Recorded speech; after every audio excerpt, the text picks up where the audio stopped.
and gentlemen, here we go. All right, I think we're live.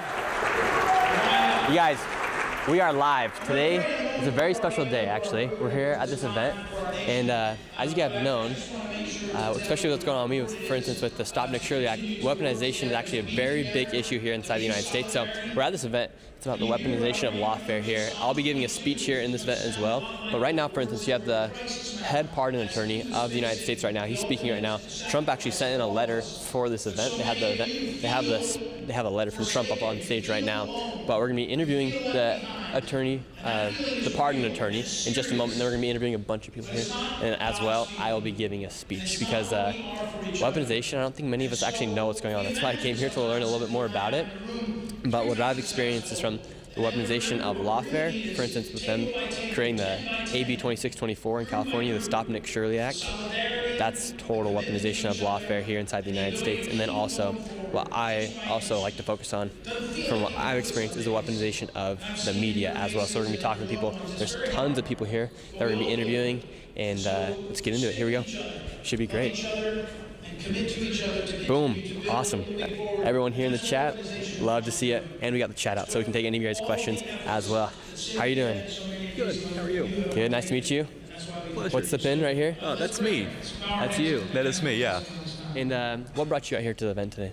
I'm a January 6th, someone who was prosecuted by the federal government for walking through a building and leaving.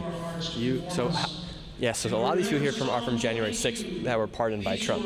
Yes. Correct? And what happened to you on January 6th? On January 6th, I walked through open doors. I moved a piece of furniture. It was the Speaker of the House's lectern at the time, 20 feet. It was not in a room, didn't break a door down. Moved 20 feet, and they charged me with felony theft for that. Never left the building. Really? Mm-hmm. So how long were you in prison for? They sent me a little less than 3 months to federal prison for misdemeanor trespassing. It was $100,000 in attorney fees. We eventually got a plea deal for misdemeanor trespassing and went to prison for it.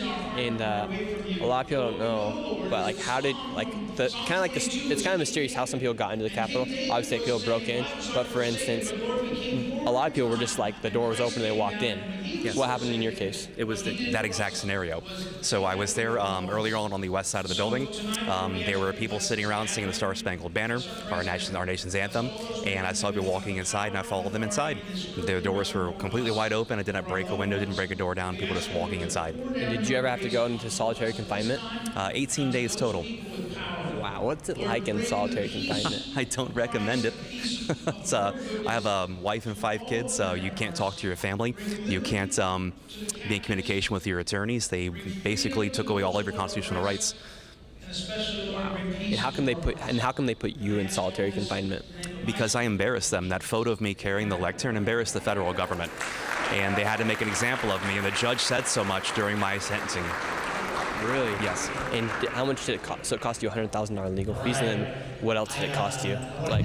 We've spent $150,000 of our own money traveling the country trying to clear my name, that I'm not a thief. I actually stole nothing. And we've had every publication across the entire globe. I think we are up to over 50 international publications and over 500 national publications calling me a thief when nothing was stolen. They actually had video they did not share with my defense. They withheld exculpatory evidence, which is a Brady violation. While they were prosecuting me, they knew the entire time I had stolen nothing, but they still charged me. So we spent $150,000 traveling, doing podcasts, trying to clear my name, trying to clear other J6 members. Wow, that's a bit crazy. Well, thank you for coming on, speaking here. We appreciate you. How are you doing? Jade, how are you doing? How's it going? Good, how are you? What brings you out here today? Well, supporting you and my friend Kate, or White Squirrel Magic. Very good, very good. Jade, people might know you from the Dearborn video. Yes. We did an interview out there. You showed up. There's a lot of chaos that took place in Dearborn, Michigan. You're from the United Kingdom. What brings you here to the United States? Well, simply the freedom of the First Amendment and the Second Amendment. You know, we don't have that over there. 12,000 people are arrested for free speech every year, and, you know, it's a serious problem. And I just don't want to see that happen to America. And are you banned from the United Kingdom? I'm not really banned, but if I go back, they're going to interrogate me, potentially arrest me for breaking so many laws.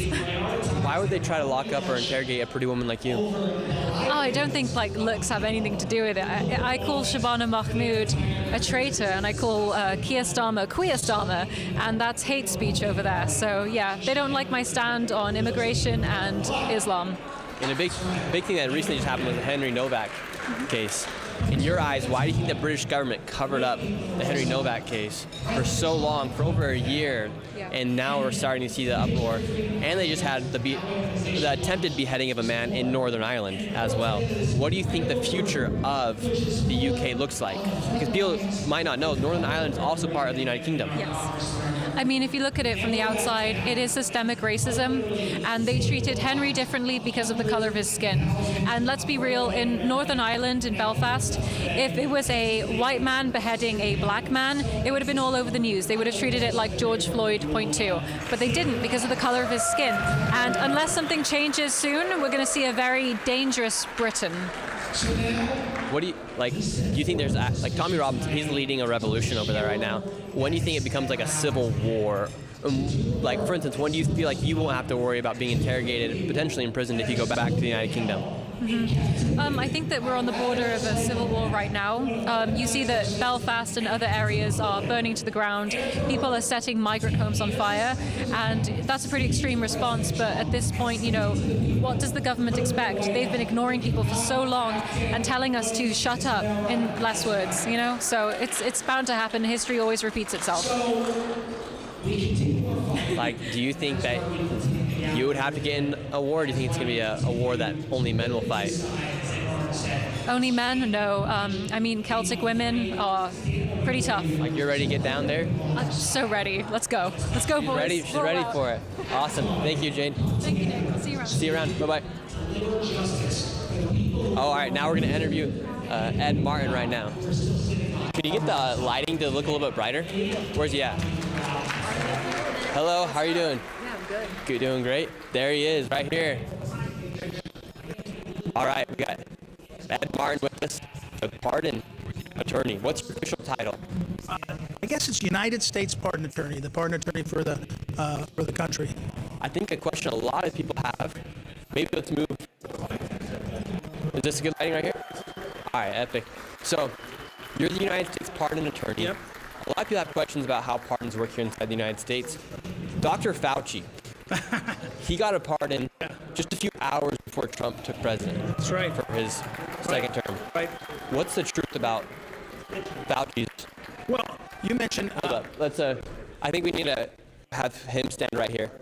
So, yeah, stand right there. So there's a. That way you're. Yeah, so your feed connects. All right. Yeah. So I'm gonna run that again because it might have cut out. Perfect. So you're standing right here. So you're the United States Pardon Attorney. Yes, sir. Here inside the United States, obviously. Right. Just before Biden left office, literally a few hours before, he started signing a lot of pardons. Correct. Well, one of those. Sort of. The auto pen started signing a lot of pardons. Go ahead. Yeah.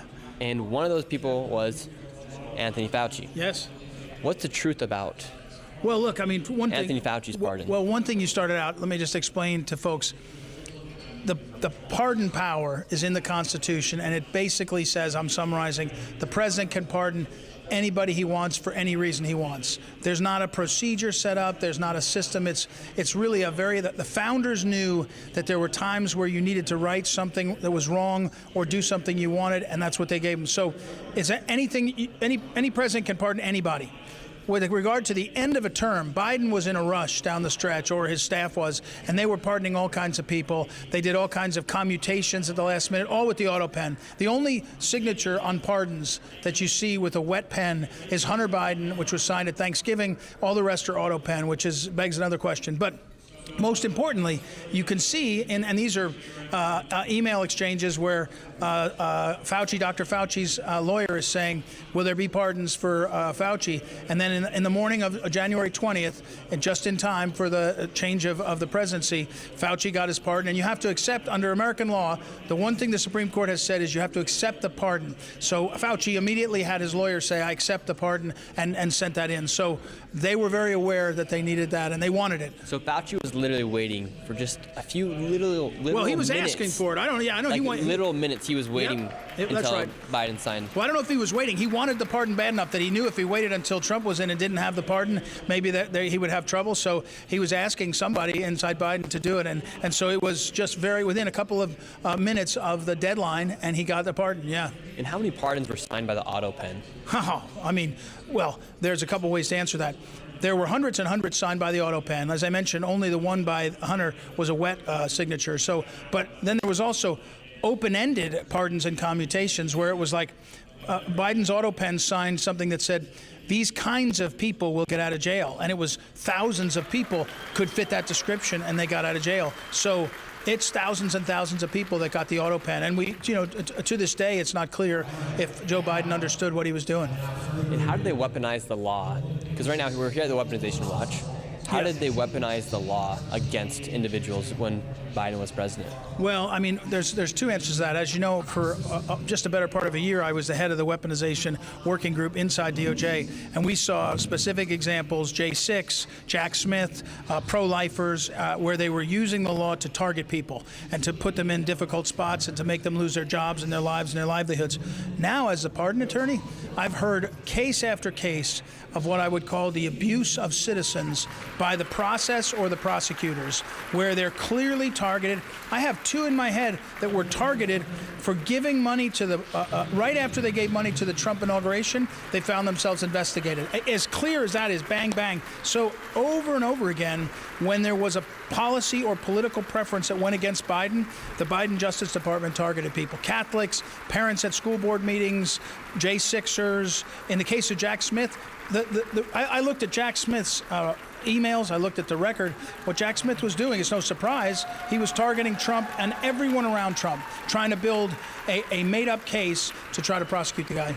That's all weaponization. That's all beyond what we should expect. And I think a lot of people have questions about Fauci, because Fauci, he's the one who kind of told us everything about COVID. Yep. And he's the one who told us everything, essentially, and it changed the history of the United States. A lot of effects that we have right now are from what happened in 2020. Yep. And, well, not even necessarily what happened from 2020 onward till today, and then he gets pardoned for this, for everything that he did. Well, I mean, two good things about this. One is Bobby Kennedy has been digging into Fauci. Even if Fauci can't get prosecuted, it should be exposed what he did. And there's a lot of trail, and there's a lot of stuff that's coming out and has come out. Some of his staff is held liable. Some of what we found when I was U.S. Attorney in D.C., we were looking at some of the journals. There's one journal in particular that seemed to lie about the origins of the virus, and they lied about it in a direction that was clearly what Fauci and them wanted. So there's a lot to get to the bottom of. Second is, yes, it's true that Fauci got a pardon, but that doesn't mean everybody got a pardon. There's still lots of people that were involved that could be held accountable. Statute of limitations has not run on all of that. Some of it has, but so there's ongoing. There's a lot to look at. And again, as you say, and often in your stuff, Nick, there's one thing, you want to hold people accountable, but first you got to expose what happened, and you got to see who was doing it, and you got to start to figure out how to root out what was happening. Half the people that, when you see your stuff, they're committing fraud today, they've also been committing it for 10 years. You got to get to the bottom of all this. Mm-hmm. And what's that word that you guys use, like, as far as like litigation? Not litigation, but the like the time limit until you can prosecute. Oh, statute of limitation. Yeah, statute of limitation. Yeah. What's like the statute of limitation on someone who's committing fraud, for instance? Well, usually it depends on what the fraud is, but I mean, usually it's sometimes 5 years, sometimes longer. But if there was a conspiracy to do it, and you show a conspiracy, then the statute of limitations changes dramatically, changes into 10 years, changes into sometimes unlimited amounts. So sometimes the cover-up can stop the statute of limitations. So that shouldn't be a bar. Look, a statute of limitations is, by the way, a statute of limitations is a defense that the defendant can invoke. If, for example, Nick Shirley sued the government and said, you guys wronged me in this way, the government, could invoke the statute of limitations, said you're too late, but I don't have to. I could say, oh yeah, we did, and I could either settle or I could proceed. So there's lots of ways that justice can still be had, and we shouldn't be afraid of it. And once someone's pardoned, like does that protect them from anything from what happened from that pardon? I'll give you the past? best. So say you're 45 years old. Yep. And you get a pardon when you're 45. Anything you did before you're 45. No, I mean usually a You're pardon free is from, or what? No, usually a pardon is for a specific act, right? You commit an act of fraud, tax evasion. Let's say you file your taxes wrong, you get convicted of a tax, you get a pardon for that crime. You get away from that is wiped away, and so is the penalty. Joe Biden, of course, pardoned his son Hunter and said, "I'm pardoning Hunter for anything he did from the time I'm signing this 10 years back. That's very uncommon, that kind of blanket pardon, but it is valid in the sense that the power is plenary. I mean, it's something you can assert. So, but it's as to the time. When I sign it, if I was president and I sign a pardon, it's from that time backwards as to what it refers to. And we write the pardons up. The pardon will say what the crime was. You know, the president did do a pardon for all the January 6th, and the way he did it was he said anyone who was involved with the January 6th and had crimes related to it. And there was a little bit of a debate. Some people said, 6 weeks later, I was doing something because of J6. Does that count? No, it really had to do with J6 that day and around it. So there's sometimes a little lack of clarity, but mostly it's you get pardoned for something you did. You get, you know, an act of fraud, or you commit a crime. That is what's forgiven. But you know, Hunter Biden got a free pass going backwards, never going forwards. You know, you start again with today. If you commit a crime today, it doesn't count that you had a pardon yesterday. While I have you with me, Yeah. I want to talk about the Stop McShirley Act, AB 2624, because since I've exposed this fraud, I've seen the weaponization of legit lawfare, or people who, since they can't defend the fraud, then they go and create laws to make it illegal to expose the fraud in California's instance. So right now they're trying to pass this bill. It's called AB 2624, aka the Stop McShirley Act. Yeah. And what it's doing is it's making it quite frankly be illegal to expose fraud if it has anything to do with immigrants. For instance, if they're getting free legal fees or whether they're getting free health care. How come California, right now they pass it through the Assembly, so it's going to go to the Senate, and then it will go to Newsom's desk if it passes through the Senate. Right. And there's a very high likelihood this passes. One of the senators said that I was a psycho scam artist when I asked him about this bill. And so how is it possible that we have people who are working for us that are now creating bills to make it harder for people to expose fraud? How can they use the laws against, or create new laws against people like me or anyone else who wants to expose corruption? I'm not an expert on that law, but I will say what we see across the country in the last about 15 years. Back to Obama, really, his administration really started this. They radicalized and they were maybe less shy about it. They did it publicly. So I'm not as familiar with yours, but think about it. In California, they passed a law not so long ago that says you're not allowed to get access to the elections to look and see if there's fraud. Like, what is this insanity? So they're getting... So just be clear on this. So in California, just literally a few days before the mayoral election, they passed a law saying that people, like the feds, for instance, can't get access to it unless they have like a warrant. But shouldn't it, for instance, like those elections also affect, they don't National affect, issues, yeah, they yeah. affect national issues. Yeah. So how can California, for instance, create a law that will affect the rest of the nation? Right. I mean, the short answer is they shouldn't be able to do it. The long answer is how we challenge that is the important thing. And I think we have to have more clarity that we can't allow these states to do it. I mean, it's like sanctuary cities. There shouldn't be cities that are allowed to be sanctuaries. There shouldn't be cities that Okay, sweet. All right. They're talking about it. But thank you so much. see you, brother. I appreciate it. Am I going up? I gotta use. They're talking about me right now. We got a pretty nice venue here. Am I giving a speech now? I gotta give a speech as well. Hello. Am I giving a speech right now? When's my speech? He was just talking about you. Oh, okay. And Ed. Epic. We want Colby wants to do it. Oh yeah. I think there. It's pretty loud in here. If we can get people right there. We can get out there. Yeah. We'll talk. Yeah, everybody, we'll answer some of your questions. Thank you, someone who just sent the trophy. I appreciate it. So we're here at the Weaponization Watch. If you guys want to learn more about them, I put their link in the description of the video as well, because it actually is pretty crazy how here in the United States they'll use the laws, they'll weaponize lawfare against individuals. But we're gonna get some other. We got Colby Covington here, and we also have Marab, who is a heavyweight or bantamweight champion in the UFC, because we got the UFC fight here this weekend as well. But I think we're gonna bring Colby Covington on right now. And let me know what questions you guys want me to ask. And then, like I said, I do got to give a speech. And I do have to give a speech as well, so that should be interesting. Here, let's get over here. Let's see. I think they're grabbing Colby Covington right now. We'll interview him. You know who you are. I see you. You will never leave alone. And then I give a speech in a few minutes. I think it's like 10 minutes or so. What should I give a speech about, everyone? I got some thoughts, but let me know what I should talk about. Let's see, is he coming? I'll get Chloe up here if not. So, I'd like to ask you to spare 8 minutes of your time. My burn, don't yell at me. Guys, it's been a while since I've been able, it sucks now that I can't really do live streams as much in public. I have to do them like in the closed areas now because everything's getting so heightened up with the fraud stuff. The fraudsters are getting pretty pissed off. But maybe I'll do a protest. Maybe I'll do another live stream on the protest. Oh, perfect. We got Colby Covington coming right now. Epic.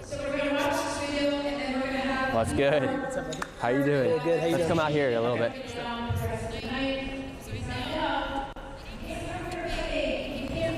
Perfect, dude. How you doing? I'm doing good. How you doing? Are you going to fight on? No, I'm Like not you're talking to us right fight. Yeah, I'm gonna go to Real American Freestyle. They're having an event. This company I invested in, so I'm gonna go out to St. Louis to watch that wrestling league. Epic. You gonna go? I might. Yeah? I don't know if I got tickets or not You yet. got tickets? Okay, I'll make some calls. Make some You gotta calls. go, I man. know. I want to go to the fight. It'd be The sick. biggest fighter we got in America right now. It is actually crazy how I'm going to talk about it in my speech today, but there's actually my Minnesota video, for instance, that fraud video. That is the single most impactful video in American history. If you look at the bills that have been created because of that, there's been over 25 bills that have been created in Congress, and some of them have passed just after what happened, just because of that video. Like, the fraud got so bad here in the United States because no one ever looked at it, like for years, and then the only person who ever did was Elon Musk, and then what they do to him? They blew up his businesses, they attacked him, his stock went down, all that crazy stuff just because he was trying to fight after America.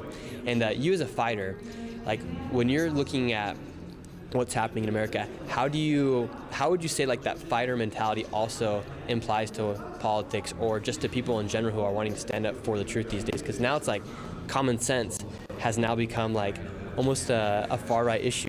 But it's not far right, it's just common sense. So like, how do you go about, since you are a fighter, like going through with that fighter mentality to continue with just pushing common sense? You know, I think, we always got to fight for truth, and, I feel like that's why we were put on this earth by God, is to fight for truth and conviction, and, just like in politics and in life, it's like a fight, you might get jabbed, but you never give up, you never quit, until you're knocked out, until the day, we go to our Creator, we got to keep fighting for what's good, for fighting for truth and for what's right, so. It's amazing what you've uncovered in Minnesota. I can only imagine what you're going to uncover in California, because we see what's going on right now in the mayor's race, and how they're rigging it against, Spencer Pratt. So, I'm just super a big fan of you, of what you're doing for America, for our future, and giving accountability to all the crooks in this country. Appreciate that. And you were one of the first fighters to openly speak up in support of President Trump, and you're actually the first one to ever be invited into the Oval Office. What made you want to speak out against what you were seeing? To be honest, I was just seeing like all the fake news, and all the propaganda that was being fed down our throats from social media, from mainstream media, and just all the nasty just lies. So I was like, why am I going to believe this? They said that in 2016 that Trump had no chance against Hillary, that she was a shoo-in to be the candidate, and then we saw what happened. I was just sick of all the lies, and so When did you start speaking out against stuff? Yeah, 2016. That's when I came out, and I was like, you know what? I'm not going to hide it anymore. I know I'm probably going to lose some sponsorships. I know probably a lot of people are going to get mad at me. I lost some family, some friends, but I wanted to speak up for truth. I believed in Trump and his mission and everything he's trying to do for America and put America first. So, as soon as I came out, I got a lot of backlash, but I did it for the right reasons, for the truth. How much money do you think you lost out on for speaking out against the corruption, or let me rephrase that. How much money do you think you lost out on for supporting Trump back in 2016? Yeah, definitely a couple million for sure. Sponsors, at the time, Reebok was like our corporate sponsor with the UFC, and they hated Trump. They were super anti-Trump. So as soon as I came out for them, I was getting big paychecks for them every month, and they said, hey, they dropped me. They said, hey, we can't support you anymore because you're standing up for Trump, and he's a bigot, he's a racist, he's a misogynist, and he's a pedo. So it's just all these manufactured fake lies, and it just reassured everything that I stood for and believed was right, and I knew I was on the right side of history. It's crazy because we're talking about like the weaponization of lawfare here, but something that no one really thinks about is the weaponization of the media. The media, when I went and exposed fraud in Minnesota, they came after me. They investigated the person exposing the fraud versus the fraud that was being exposed. And then they come out with all these lies. And you'll notice that when you, like, I think this is important for people to realize, because if they announce you now, maybe they'll say MAGA fighter or conservative UFC fighter, and they don't want to just say UFC fighter or fighter. But for me, they called me conservative journalist, MAGA influencer. In reality, when you're just trying to show the truth. And so the media will they'll play these games to twist these narratives about you. It doesn't matter what 90% of the population believes, because they're not going to do anything. It's that 10%, that 1% that becomes radicalized, that actually want to act on what they actually are told by the media about you being a fascist or you being a racist. Like, how is it possible that Theo can think that I'm a racist for exposing fraud? Yeah. Like, it's been proven that I've saved like literally hundreds of billions of dollars. Yeah. And so it's just crazy to how the media will twist things. And for instance, you just going out and supporting Trump, and how they go after Trump as well, like the weaponization of the media on him, that you even lost out on millions of dollars for speaking the truth here in the United States. What do you think the future of America looks like? Like, there's a lot of things going on right now. Man, it's hard to think about, with all this corruption and rigging all these, primaries and rigging the mayor's race in LA. It's tough to know what the future looks like, because there's so much corruption, as you've uncovered yourself, and there's just so much fraud that, I don't know, can we overcome the swamp, Like, all these people, even Republicans, like, they say they're Republicans, but then they go vote on the Democrat side because they're getting kickbacks behind closed doors. So it's like, all these people in the world, they're sellouts. Money is the root of all evil, and all these politicians are just selling their souls to the devil. So honestly, I don't know what the future looks like for America. I want to have faith. How did you go through that about not becoming a sellout? Because you could have just said, like, I'm not going to speak out against anything. And you could have continued making millions and millions of dollars from these partnerships. What made you like, it's all right, I'll miss out on a few million? Because I think once you get to a certain level of success and wealth, that you don't need any more. I have a house, I have everything that I need in life. I'm happy, Like, I don't need anything more. I don't need a bigger house, I don't need a nicer car. I'm happy with everything I have. So now I just want to stand for truth. I feel like when we meet, God one day, He's going to judge us by our actions here on planet Earth. So I just want to make sure I'm a good person, I'm a son of God, and I do the right thing and stand for truth. That's what's up. And what would be your message to other people that are in the fight, or that want to get involved in the fight, that maybe don't have the courage to do it? To just not be afraid to fail, everybody, even in the UFC, like, the people that never make it to the UFC and make it to the top are the people that are afraid to fail. If you're never afraid to fail, then you cannot be beat. So just don't be afraid to fail, stand up for truth, and do what's right. Awesome, appreciate you. Appreciate you, thanks so much. Thank you very much. Appreciate you, thank you. Look, we got another UFC legend right here. How are you doing? You guys got beef or anything? No beef here? We're not. I'm trying to scrap. I gotta learn a little bit here and there. We have weight class. Kobe is different weight class, and who would win in a fight? of course Kobe. Really? Yeah, he's. Get in here, Kobe. He's being nice. Who would win in a fight? Be honest. Yeah, he's the man. He's the champ right now. We both have a kind of same style. We both wrestler, but he's 3 weight class bigger than me, and we have a weight class for reason in this sport, in UFC. Mm-hmm. Because in sport we are locked in a cage and we are fighting with the rules. In street it's different, but we never fight. We never fight. Street fight? Who would win though? No rules. We never know. No rules. It's. Hey, I have to have security now. Give me some tips. This guy, we are cool, bro. Why make us fight? No, I need some tips. I need some tips about fighting, because a lot of people. I had a guy come at me in New York City the other day, and I had to go confront him, and I didn't want to throw down, but if he got up to me, I might have had to throw down. I have to walk around with security now. So, what do I do? For me, I will tell you first rule, try to not get in the fight. Yes. And then second, if you get in a fight, make sure you have to beat the shit out of him. Right? Don't get beat, What's like the quickest move to take someone down? If someone comes at you? And then like... Let's see. Wait, I got this. Let me keep going. Yeah, I gotta get some practice in. Might as well get some practice. Okay, so what are we doing? Okay, no. Yeah, what I did, I shoot to your leg, because I tried to grab here and I tried to trip here, but. Okay, let's see if I can last 10 seconds. We got a little octagon right here, actually. See this octagon? We got a little octagon. All right, we got a little octagon right here. Film this. Or pass the phone to her. All right, we got a little octagon in here. I got to last 10 seconds. This is a bantamweight champion. But I'm like, Bantamweight greatest fighter of all time. There's not a better bantamweight in UFC history. All right, we're gonna see if I can last 10 seconds in our little octagon. Okay. Are we doing sumo or what? Is this a sumo match? I don't even know. I don't fight. you say time and. All right, you count to 10. Okay, ready? Ready? You need a timer? No, I got it. All right, whoever gets taken down, how should we do this? Whoever gets taken down first? Yeah, whoever gets taken out first. Okay, All right, here we go. I got 10 seconds to take you down. All right, ready? 1, 2, 3. go! Let's go. That was fast. Let's go, my friend. Oh, I'm tapped. No, I'm tapped. Best 2 out of 3. Best 2 out of 3. All right. Best 2 out of 3. Hey, let's get him a match on Real American Freestyle. All right, here we go. All right, what should I do different this time? Keep your distance, man. Don't let him get it close on you. All right, okay. Yeah, we're just going. No 10 seconds, just take down. Okay. Okay. All right, I'm gonna play it back a little bit. I'm gonna play a little deeper. Change the rule. I'm gonna change the play. Okay, ready? Okay, go.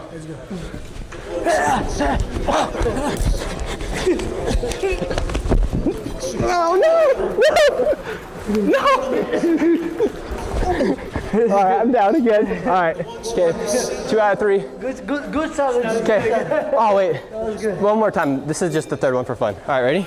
He got me 2 out of 3. Here we go. No one's right. messing with Nick in the Go. streets no more. Okay, yeah, no. Not after that one. They might mess with me because that was pretty bad. Now maybe you wanna fight. He's the best fighter alive. I know. There's not a better. Okay, I'm gonna go again. All right, ready? Yeah. 1. You tell us to go. Ready, set, go.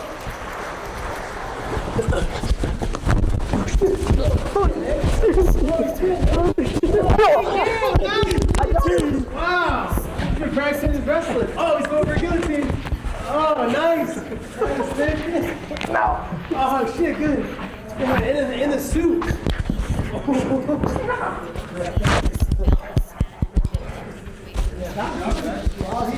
That was impressive. That was good. I got him on the takedown though. That was.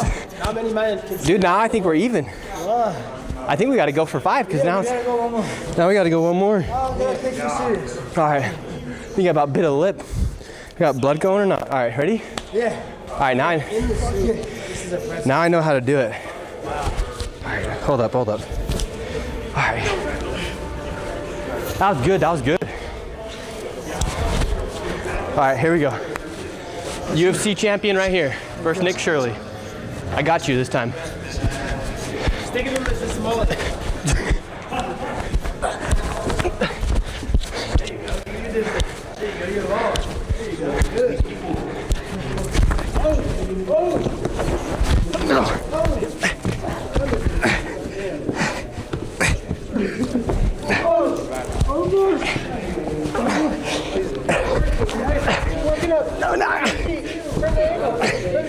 No, he hasn't got me yet. No.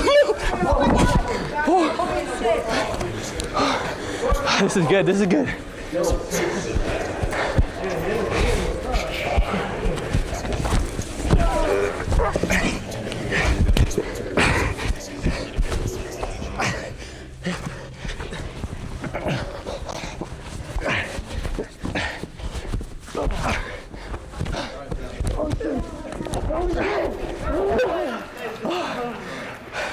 That was great. I got you one time. I got you once. Yeah. Nice. That was epic. Good job. Thank you. Nice. I might need some water now. I got you once. I mean, but respect this guy, bro. Wow. That was insane. That was very good. That was fun. And they say he's just a journalist. I think he's ready for the UFC. I might be ready. You know, I could do a backflip. I don't know if I can do one right now, though. No, Nick, don't. But I got, You just did a lot. yeah, I'm like tired. That was epic. No, I've never done that before.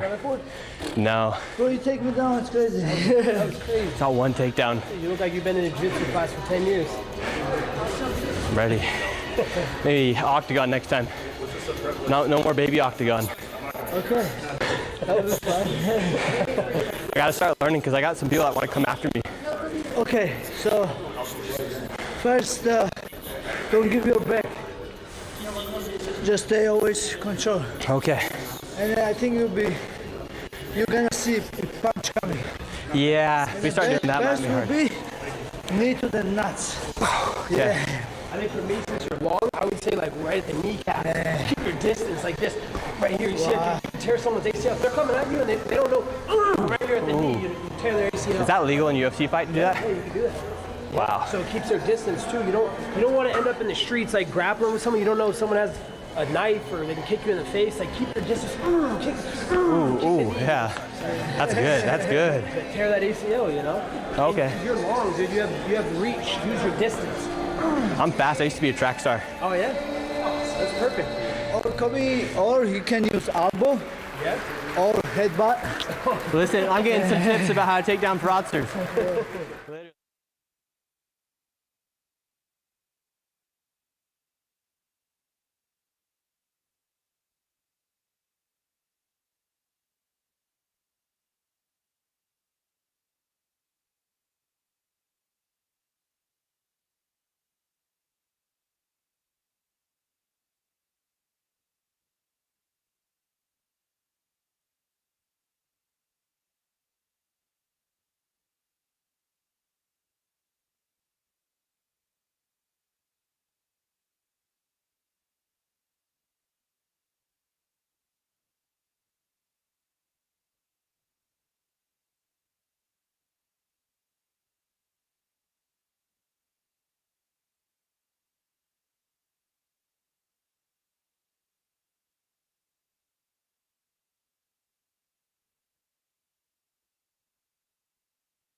That was fun. And I'm very grateful to him. He has been very supportive. All right, we're getting sound back. We're getting sound back. Not yet. It's not back yet. Yeah, it's good. All right, audio's back. Colby, I did pretty good. No, you took him down. Is that pretty impressive to take him down? Oh my God, no one takes him down. He's never been taken down. That's probably the first time I've ever seen him taken down. Really? Yeah. I took him down. I hope Dana's watching this. Oh, for sure. He's definitely gonna be watching this. Dude, that was epic. Throw me in the ring. That'd be a good idea, just to throw randoms in the ring Yeah, and just let them go. that's true. That's a good idea for you right Or there. if you want to do just strict wrestling, you come to our wrestling league. It's on Fox Nation. All Real right. American Freestyle. Get me a match. Yeah, we'll get you a match. Anybody you want. I'll get taken out really fast, but Nah, you just took down Marad. You just won last week. He's in the wrestling league as well. but he's like a UFC legend. Yeah, the best ever in his division. Champion. Guy's like pretty 160 all muscle. That was pretty tight. Dude, that was sick. That was a great double leg. I like how you grabbed and locked behind the leg. That's if you're gonna shoot for a double leg, you don't want to grab right here. You want to lock behind the leg, so they can't go anywhere. You know. That's nice. That's good technique. And now I gotta give a speech. I'm sweating. How am I gonna get thoughts to give a speech? Nice. That was epic. No Dude, one knows you're the how man. you do what you do. You're the man. You got my number? No, let me get it. Yeah, let me tap in.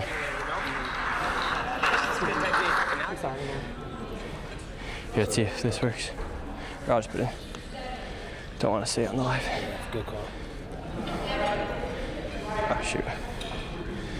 Epic. I need to start training for legit. You look like you've been training every day. Well, I work out every day, but Yeah.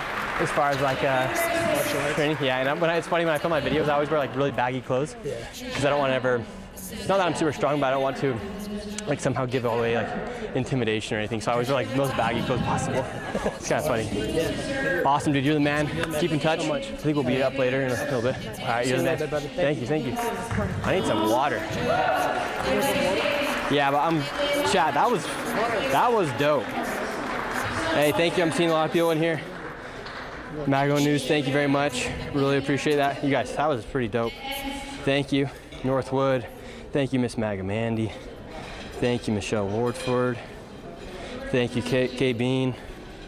Thank you, Petty. Appreciate it. You guys, I need some water. That was pretty nice. I got him down. Yeah, I'm chilling. That was sick, you guys. I think I bit my top of my lip.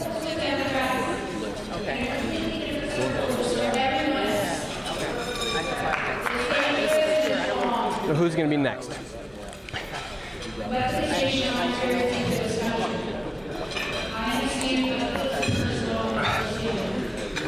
Oh, I'm ready now. I'm ready for anything. Someone said, hey, thank you for becoming a member, Mago News. You get to 10 memberships. Thank you. Hey guys, I got some learning to go. How you doing, sir? How you doing, brother? Better watch out, my lethal weapon now. Do you see that? I saw that. Man, you got some moves. I'm glad to see your book says learned, not leer.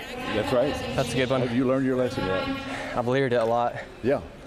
So I disrupted the You entire... got a book? What's your book about? I disrupted the entire insurance market when I was 27 years old. I created the life settlement industry, the ability to sell your policy if you want cash now. It didn't exist before me. So you had to die or let it lapse, and the insurance companies didn't like it. Really? They weaponized the government to come after me. Monday I was having lunch in the White House, and Friday my office was getting raided by 100 FBI agents. You got raided by 100 FBI agents? Yes, sir. And how come? The insurance companies, they got together to scheme to eradicate us and the entire industry. Really? Yes. So it took me on the fight of my life. I left the country with my ex-wife and 2 small kids. Whoa. I was going about 6 months, and You they fled the U.S. because of the FBI. I did. Wow. I absolutely did. And did you get back at them or did they get you? Oh, no. They caught me after about 6 months. And I ended up spending 8.5 years in federal prison and never broke a law. Really? I think, one second, I gotta tell them where people can get your book. What's that? Where can people get your book? You can get it at Barnes & Noble, Amazon, anywhere they sell books. Awesome. Thank you so much. Thank you. Appreciate you. Take care, brother. All right, Chloe, we're ready for you. We had to bring in a Gen Zer. I just got done. I took down the UFC bantamweight champion. Proud of me? Good job, Nick. Took him down right here in the octagon. Right here? Yep. Well, I'm glad we have it all on film, and now we can all go back and watch it. One second, I'm like still catching up. It was a good fight. Good. Went 5 rounds. For real? You actually did? Yeah. Oh, wow. Seriously. That's great. Yeah, I gotta get serious again. All right. I'd rather not physically fight. Yeah, we're not fighting. Okay, great. Not doing any fights. All right, Chloe. Okay, if you guys don't know who Chloe is, Chloe, you do a lot of stuff on the internet. You could be one day like the Caroline Leavitt. Oh, I don't know about that. Be like press secretary. I don't know if I want 10 years from now. That would be a lot of work, and a lot of people tend to hate the press secretary. Well, a lot of people hate. I mean, we have a lot of haters, so I guess it's just part of the job. If you do anything Eventually, good, I need to retire from this. We're only 24, but I'm looking forward to retirement, I think, already. Oh no, that's not good, Chloe. I know. You got a long career ahead of you. It's true. You're really looking forward to retirement? I am. Well, and I'm also a woman, you know. I'd rather be a mother than a fighter, but I'll do it for now. All right, sounds good. Okay, you've been following the Iran war a lot. When I need Iran news, I go to Chloe's page. Thank you. What's the truth about the Iran war? Well, I just posted a video today. It was time for a recap because a few fun, crazy things have been happening in the Iran war recently. We've had a bit of a stalemate or a ceasefire. But so I guess recently this week, there was. Have you been keeping up with it? It's How far everywhere. back should we go? Like, what's the current state of the Iran war? Well, the current state of the Iran war is that today, Donald Trump posted on Truth Social that he was going to bomb Karg Island, which is basically the heartbeat of Iran's oil industry. And that is a move that we should have been doing a long time ago. So this is about 2 months delayed, in my opinion. But finally, it looks like we were going to retaliate because our aircraft went down. Iran shot 2 American military members out of the sky, and in retaliation we hit some drones, and then they said, okay, we're not reaching a deal, we've tried our hand of diplomacy, but it's time to just go for it. And Karg Island is one of those big hits that we should have made, and they're one of 2 targets that we really could be hitting right now. We could be hitting oil infrastructure or energy infrastructure, their power grid. And so they said they were going to go and bomb Karg Island, but then Trump called off the strikes. Now, 2 things could play out here. Either he's lying and he's just kind of duking us out, and he does like to do things on Friday nights, so maybe we will see a strike Friday night after all, and he will end up going after Karg Island, or they're actually going to get to a deal. But this deal with Iran would have to mean that Iran gets absolutely no money, they still have a ton of sanctions on them, and they have absolutely no chance of building nuclear weapons in the future, and I don't know if that's possible right now. So that's kind of the state of the Iran war at current. So are we winning or losing that? We are winning, and we've won, but it's kind of akin to the Knicks-Spurs game last night. So right now, we're the Spurs. And if we don't want to end up like the Knicks, then we have to keep going because we're up. Obviously, no, they're... the Spurs are down. Oh, wait, did I get that wrong? The Spurs were winning last night. Okay, so we're 29. kind of like the They had a 29-point lead. Right. So we don't want to give up our lead. And I would say right now we're winning. Obviously, their top echelon of leadership has been destroyed. I think Khamenei, the son, who is, well, without a leg, potentially without different body parts, and in a coma, he, I think, officially died. Their entire top echelon of their military is wiped out. Their economy is in total shambles. Their Navy's gone, their Air Force is gone, their nuclear defense system is gone. So, of course, we're winning. It's just a matter of allowing the Iranian people to kind of rise up and take over. And the only way that they're going to be able to do that is if we get them weapons and we basically leave Iran totally broke. And the way to leave Iran totally broke is to bomb Kharg Island, their oil infrastructure, and their power grids. Right now, they've been tapping us along for too long. We've been negotiating for too long. They're very, very weak. But for some reason, we're kind of acting like Obama right now. We need to be a little bit harsher with them, I think, and just get the job done so we don't end up like the Spurs. I think I learned more about the Iran war right now than I've learned over the past few months. Oh, that's so great. Well, that is the whole point of my job on social media. Are you pro-war or anti-war, like this war? I'm pro-war. I'm pro this operation. I would have loved if we would have finished it 2 months ago, and I think we could have. I also think How come we had to go back in? Because they went through with the B-2 bombers. They'd bombed that, where they had the nukes, or where they were building the nukes. How come we had to go back? Well, the only reason we would have struck anything else would have been in retaliation. There's a clip from an old show, and the president says, well, what is the virtue of a proportional response? Basically saying, why would we just proportionally respond back? Why hit a camel in the middle of a desert when you could go for the real thing and just get the job done? And I think we've been kind of hitting them with proportional responses for a few months now. When do you think this war wraps up? Because a lot of people are struggling right now. Gas is really expensive, and cost of living is pretty high right now. When do you think this war wraps up? I think it wraps up in another couple weeks. I don't think they're going to get a deal just by negotiating. I think they're going to have to bomb a few more big pieces of Iran infrastructure. Interesting. And while we are on the topic of weaponization here, what do you think about California law? There's two examples I want to give. They passed right before the mayoral election. They passed a bill making it pretty much illegal for the feds to go in, or they have to go through a long process to get any access to, I don't know if it's voter rolls, but to get access into what's going on with their elections. Gavin Newsom signed a law literally a few days before that. And then they also signed the Assembly passed another law, AB 2624, AK. What is going on over there? Is that the Stop Nick Shirley Act? I hope that's not. That don't sound too pretty over there. No, I mean the way you're talking about. What's going on? All right, I think we're good. All right, so Newsom signed a bill just before the mayoral election to make it harder for the feds to look into their elections in California, and then they're passing the AB 2624, aka the Stop Nick Shirley Act. How come you think places like California use the law or create new laws to make it harder for people to have transparency inside of their governments that they pay taxes for?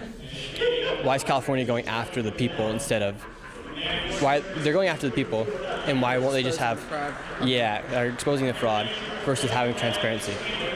I think the problem is a lot of Californians don't know what they're voting for and what's going on, or if they are on the left side of the aisle and just ad nauseum voting for these liberal candidates into these high up positions, they have no idea. I don't think they're seeing the same information that we're seeing. They don't know the extent of the fraud, and if they do know about the fraud, they're fine with it. And of course, it's legalized corruption. It's not entirely illegal fraud because, like you said, this is stuff that's been passed into law. They allow for ballot harvesting. The law allows for voter roll. Well, there's no law that says voter rolls need to be cleaned and that ghost voters need to be taken out. They allow for third-party harvesting and all of these things. So it's embedded into the law. And so to change that, they would need to elect officials that could change the law. Somebody I think about is State Assemblyman David Tangania. His last name is very long. Maybe you met him at tournament. Yeah, he's great. And so he's an example of a commonsensical Republican who is running in the state and doing his darndest to change the laws there. But it's just so hard because there's so much bureaucratic bloat. The California Communist Party. Yes. The CCP. It's a one-party system, and they've been ruling for over a decade. Several decades now. And so I just don't think they're voting for change, and that's the problem. Maybe if they would elect Steve Hilton or if they would have elected Spencer Pratt, something could have happened. Any chance Spencer Pratt gets in? No, and he wasn't going to win anyway because obviously it is just... He could, if him and Bass went to a runoff, very good chance.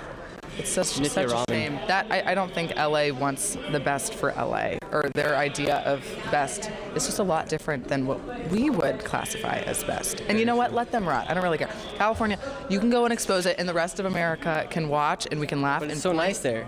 It is so nice. But there are other beautiful places, like Florida and like Utah and New Mexico, maybe. New Mexico. I've never been to New Mexico, but I'm assuming it's lovely. No, it's not. I've driven through it. Well, Okay, well, I know you got to get going. one day you'll change it. Thank you very much for coming on. Appreciate you. Would you like to say anything? Get on here. Got it. Introduce yourself. Hi, I'm Brecca. I'm with the Daily Wire. Okay, Brecca. What do you think about the Stop Nick Shirley Act in California? How do you think, and the way they use the laws against civilians, taxpayers? Yeah, I mean, I think so first of all, I'm a journalist, so I try not to give too many opinions, just try and stick to the facts.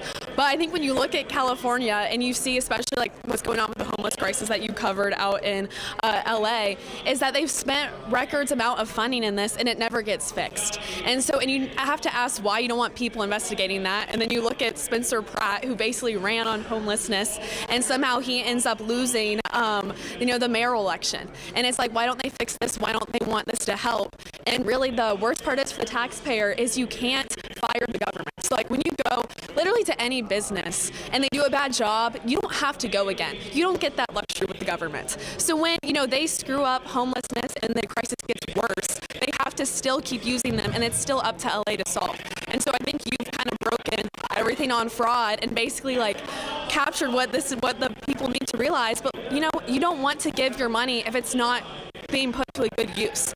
And you see time and time again, like your salary, like I hate when my taxpayers, I see it and then you discover all this fraud going to it. We all earn our money and they really need to be looking into it. And I don't understand why legislation is being proposed. Yeah, I think we're seeing legit the CCP, California Communist Party. That's why I nicknamed them, because they're literally, it's like China there. They have a one-party system. And if anyone does want to try to get into the system, like Spencer Pratt, for instance, they literally made it impossible for him to get in. They literally harvested all those votes. It would go down to Skid Row, pay people. It's all documented, and now they're passing bills to make it impossible for people to get into it. Yeah, and I think kind of the worst part about it is, and when you look at just the way Democrats run campaigns and Republicans run campaigns, when you're a Democrat, it's a lot easier to run a campaign because you kind of capitalize on things like abortion. And you know what? We want to give as much money to homeless people as possible. We want to help get them off the streets. And you look at Republicans, and it's kind of them pointing out like, hey, this money isn't actually going to the right places, but to understand where it's going, you actually have to be paying attention. And it's the same thing kind of everywhere. Republicans, like for you to understand what's going on with Trump and everything he's doing, and especially with the economy, you have to know a lot more than what Democrats say. So like when Democrats are talking about, prices are rising. Yes, they're rising, but it's like, why are they rising? And why they're rising under Trump is very different than why they're rising under, or why they rose under Biden. And they're rising under Trump because of the war with Iran. And we know energy prices dictate the cost of everything. To get food to a grocery store, you have to have gas in the truck, literally everything. But when you look at why prices rose under Biden, it was because they were putting on these energy regulations and basically constraining coal companies, natural gas companies. And people don't understand that it was a time of peace, and they were literally restricting energy. And so yes, prices rose for different reasons, but Trump is saying prices are rising for a short period of time, bear with me. And then Democrats are saying we're going to constrict energy and there's no real way to bring down prices. The only reason prices eventually came down under Biden was the Federal Reserve. And again, a lot of people don't even know what the Federal Reserve is. It's an independent agency that basically their rules are they have to maximize unemployment and keep inflation low. And the Federal Reserve, inflation got so bad under Biden that they rose interest rates. That makes it harder for you to buy a house. That makes it harder for you to get a loan for your car. It makes it harder for businesses to raise capital. And so it wasn't the Biden administration that eventually got inflation lowered from that peak of 9.1%. It's the Federal Reserve. And Republicans, you have to be paying attention to understand that and make that distinction. And unfortunately, Democrats are able to run on stuff like, we got to protect women's rights, we have to protect homelessness, and we have to bring down costs, but just, you got to know the reasoning behind it. Wow, you're very smart. I'm impressed. Chloe, you might have some competition. No, we work together. That's my teammate. Teammates, but you guys might have some competition now. And those are just the facts. That's not even my opinion. You can check all that data. So you're saying that after the Iran war, do you call it Iran or Iran? Iran, but I'm bad at pronouncing things. Well, so I don't it's know. Everyone says it different. All right. So do you think after the Iran war, prices will go down? I do because, okay, so there's oil futures, and so that's 6 months from now. And basically, guys, whatever the stock market does, that's like people putting their money behind it. That's why prediction markets are so helpful. And when the stock market is predicting 6 months from now, when the Iran war should be over, prices will be down. I believe it. That's people's money. That's people's, talk is cheap, money is not. And people are literally betting that they will go back down. And it makes sense. And also another thing with, we couldn't even be in this war with Iran if we weren't prepared energy-wise. And that's another issue I have is because Democrats didn't want us to be energy independent, but Trump does, and you have to produce energy, and that's why he's literally talks about drill baby drill, so we have our own energy. We couldn't fight a war with Iran with no energy. We couldn't do it. And because also we wouldn't be dependent on them for their energy. I got a question for you. Yeah. Why are gas prices going up if we have all the gas and oil here inside the United States? Great question. Okay, so we produce light crude oil, and basically we only became one of the world's largest exporter of energy, and I think it was 2017, 2018, and that's because it's like complex, but bear with me. There's this horizontal fracking method that we discovered that basically allowed us to access this shale oil that we never been able to before, but the problem is because we weren't processing that light oil, we had been processing heavy crude oil, which we import from Venezuela. So all of our oil refineries, which are all these factories, take years to build. They're so expensive to build. And so our refineries can't process the oil we make here. And so we have to then we ship out our light crude oil to other countries that can refine our oil. Oil is useless until you refine it. You can't go into gas. And so we have to then import the heavy crude oil, which we get from Venezuela, which we now have complete control over. And then also you think about, okay, well, we need to build more refineries.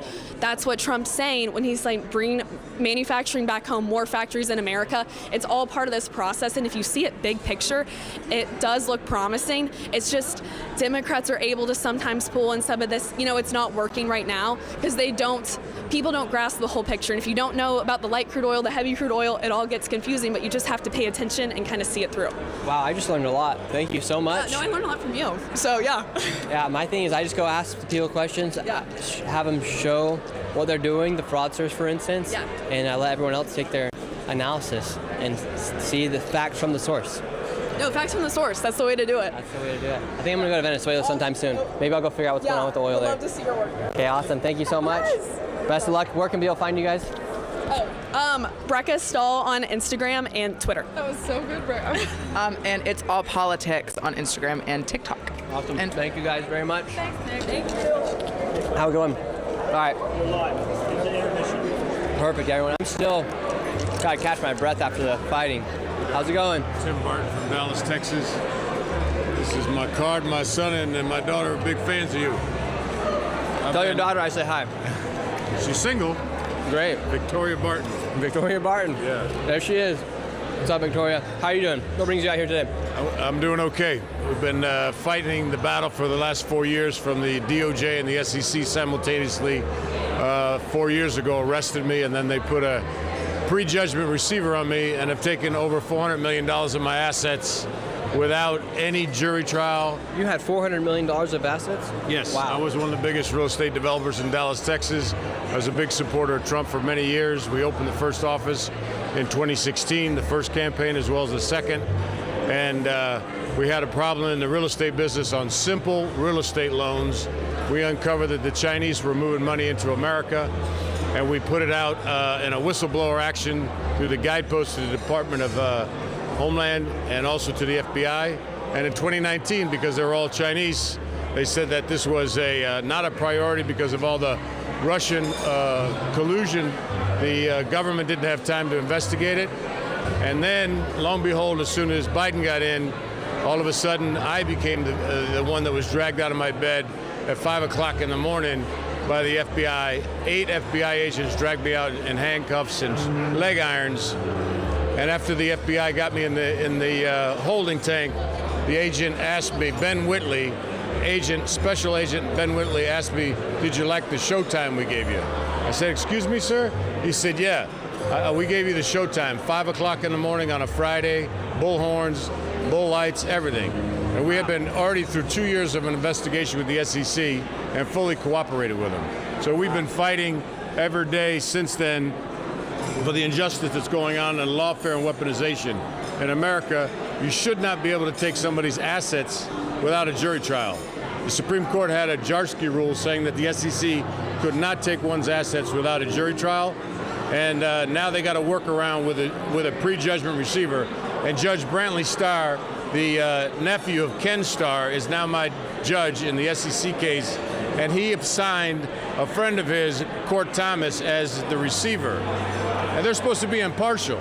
They're not supposed to be friends. They're not supposed to be going on trips together. Yeah. And 2 weeks ago, we found Go after him. Judge Brantley Starr took the receiver on a junket with him for a judicial retreat and had him sitting next to him. So we're fighting hard. I gave you it. It's bartonreceivership.net. Thank you, Barton. And Appreciate we appreciate it. God bless you. Thank you very much. Oh, thank you very much. Let's do an interview with Cynthia. Hello, how are you? Oh, we're live. Say hi. Oh, thank you very much. Thank you, thank you.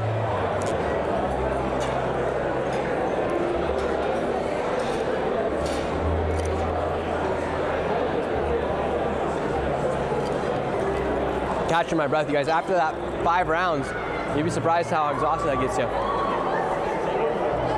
Yeah. Oh, yeah, so recap for anybody who's joining. Yeah.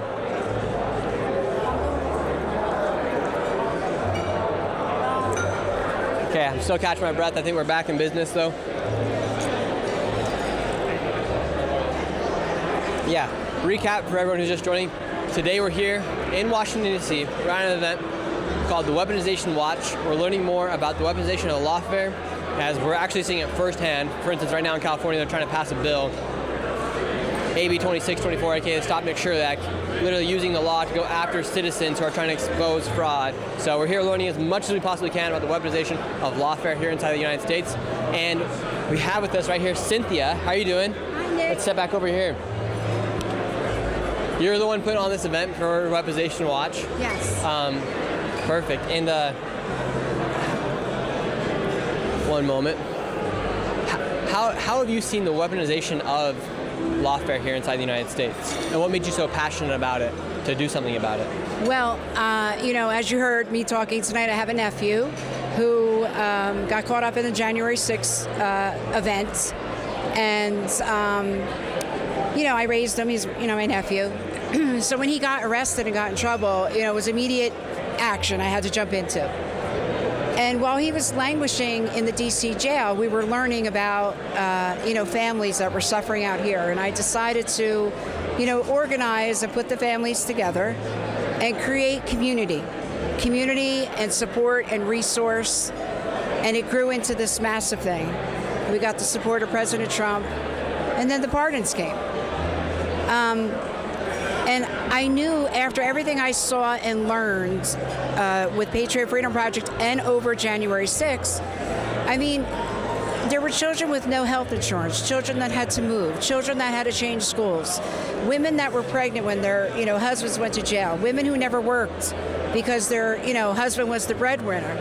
And now their lives were just upside down. So I decided to take that and incorporate it into weaponization. And we formed Weaponization Watch because January 6th is like Pandora's box, And it just showed us how deep weaponization runs in this country and how many people are impacted and affected by it.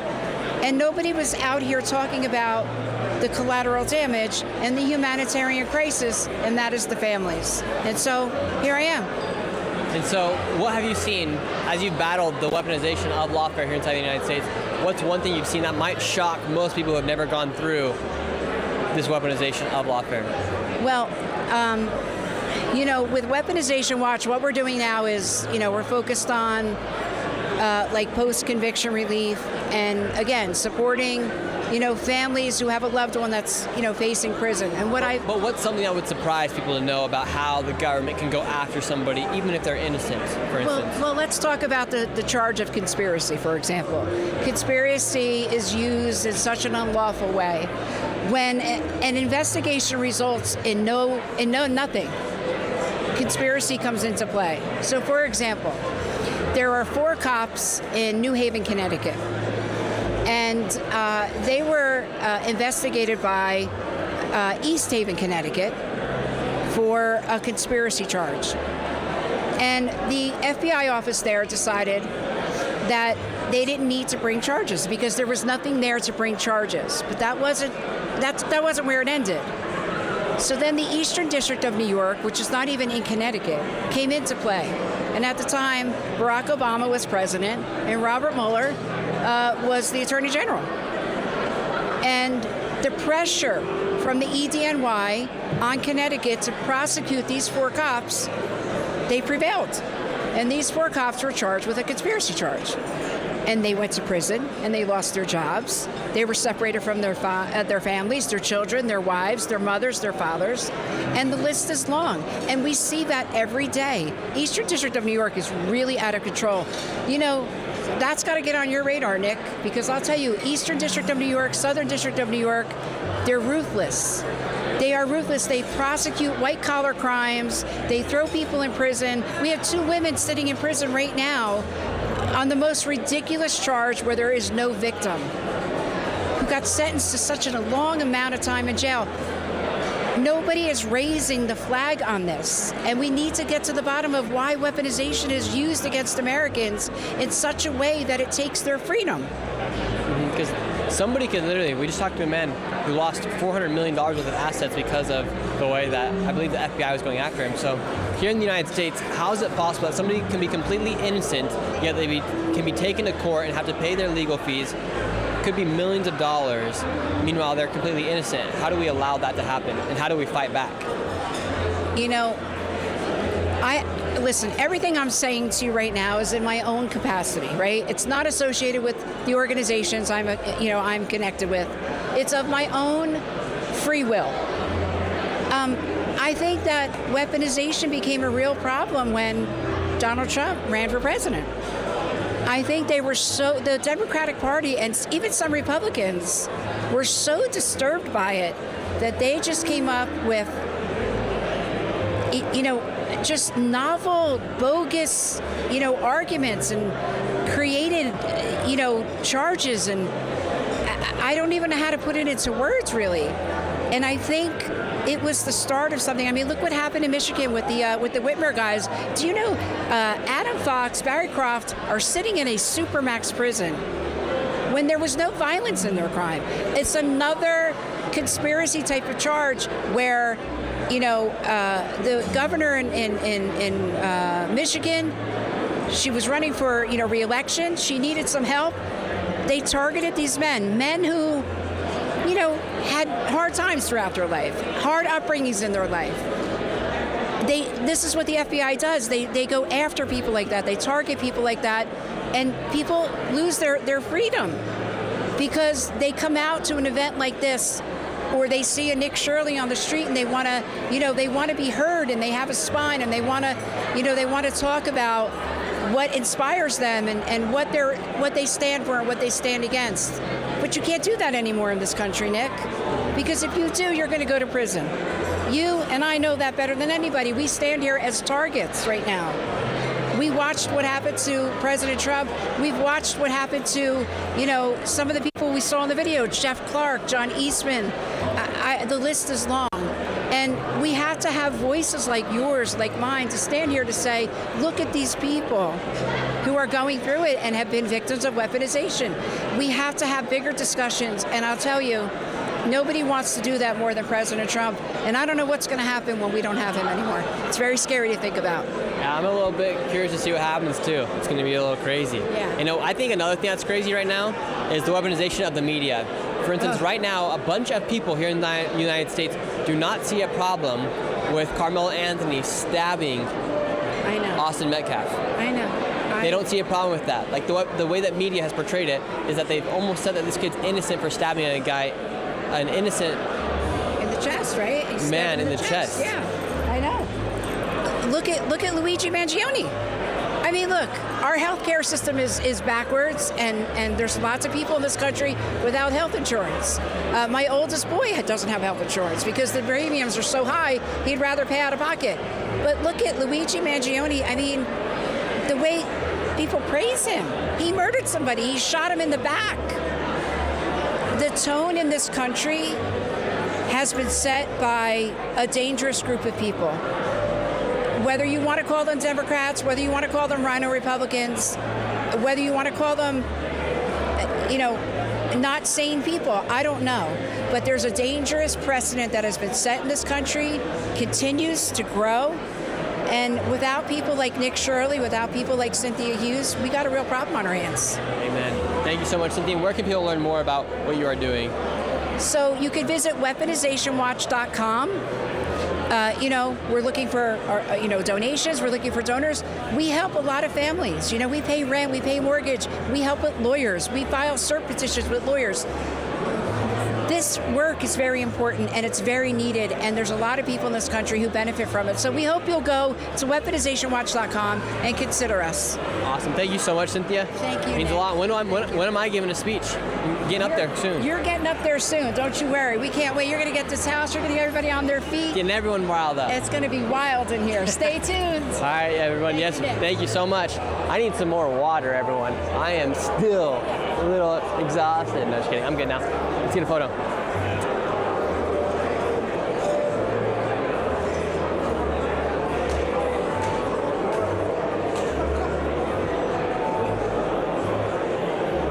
Epic. Thank you. I got in a fight over there. What do you think? You see that? I heard. No, I was on stage. I almost won. I heard you kicked his ass. Yep, I took him down. Took down a champion, actually. Right. It was pretty epic. What are you thinking?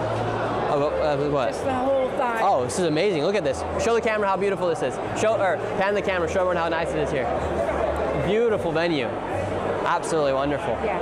Great people. Thank you. Thank you for supporting. Of course. Very grateful for you. I'll always support a good cause, and I'll always support people that are willing to go after the corrupt and evil, because there's a lot of it. Yeah. And I opened a can of worms when I exposed the fraud. Nobody knew how bad the fraud was here inside the United States. And I saw how the media weaponized the media to go after the person exposing the fraud. I know. Versus going after the actual fraudsters. And now I'm seeing in California how they're literally creating laws to weaponize lawfare.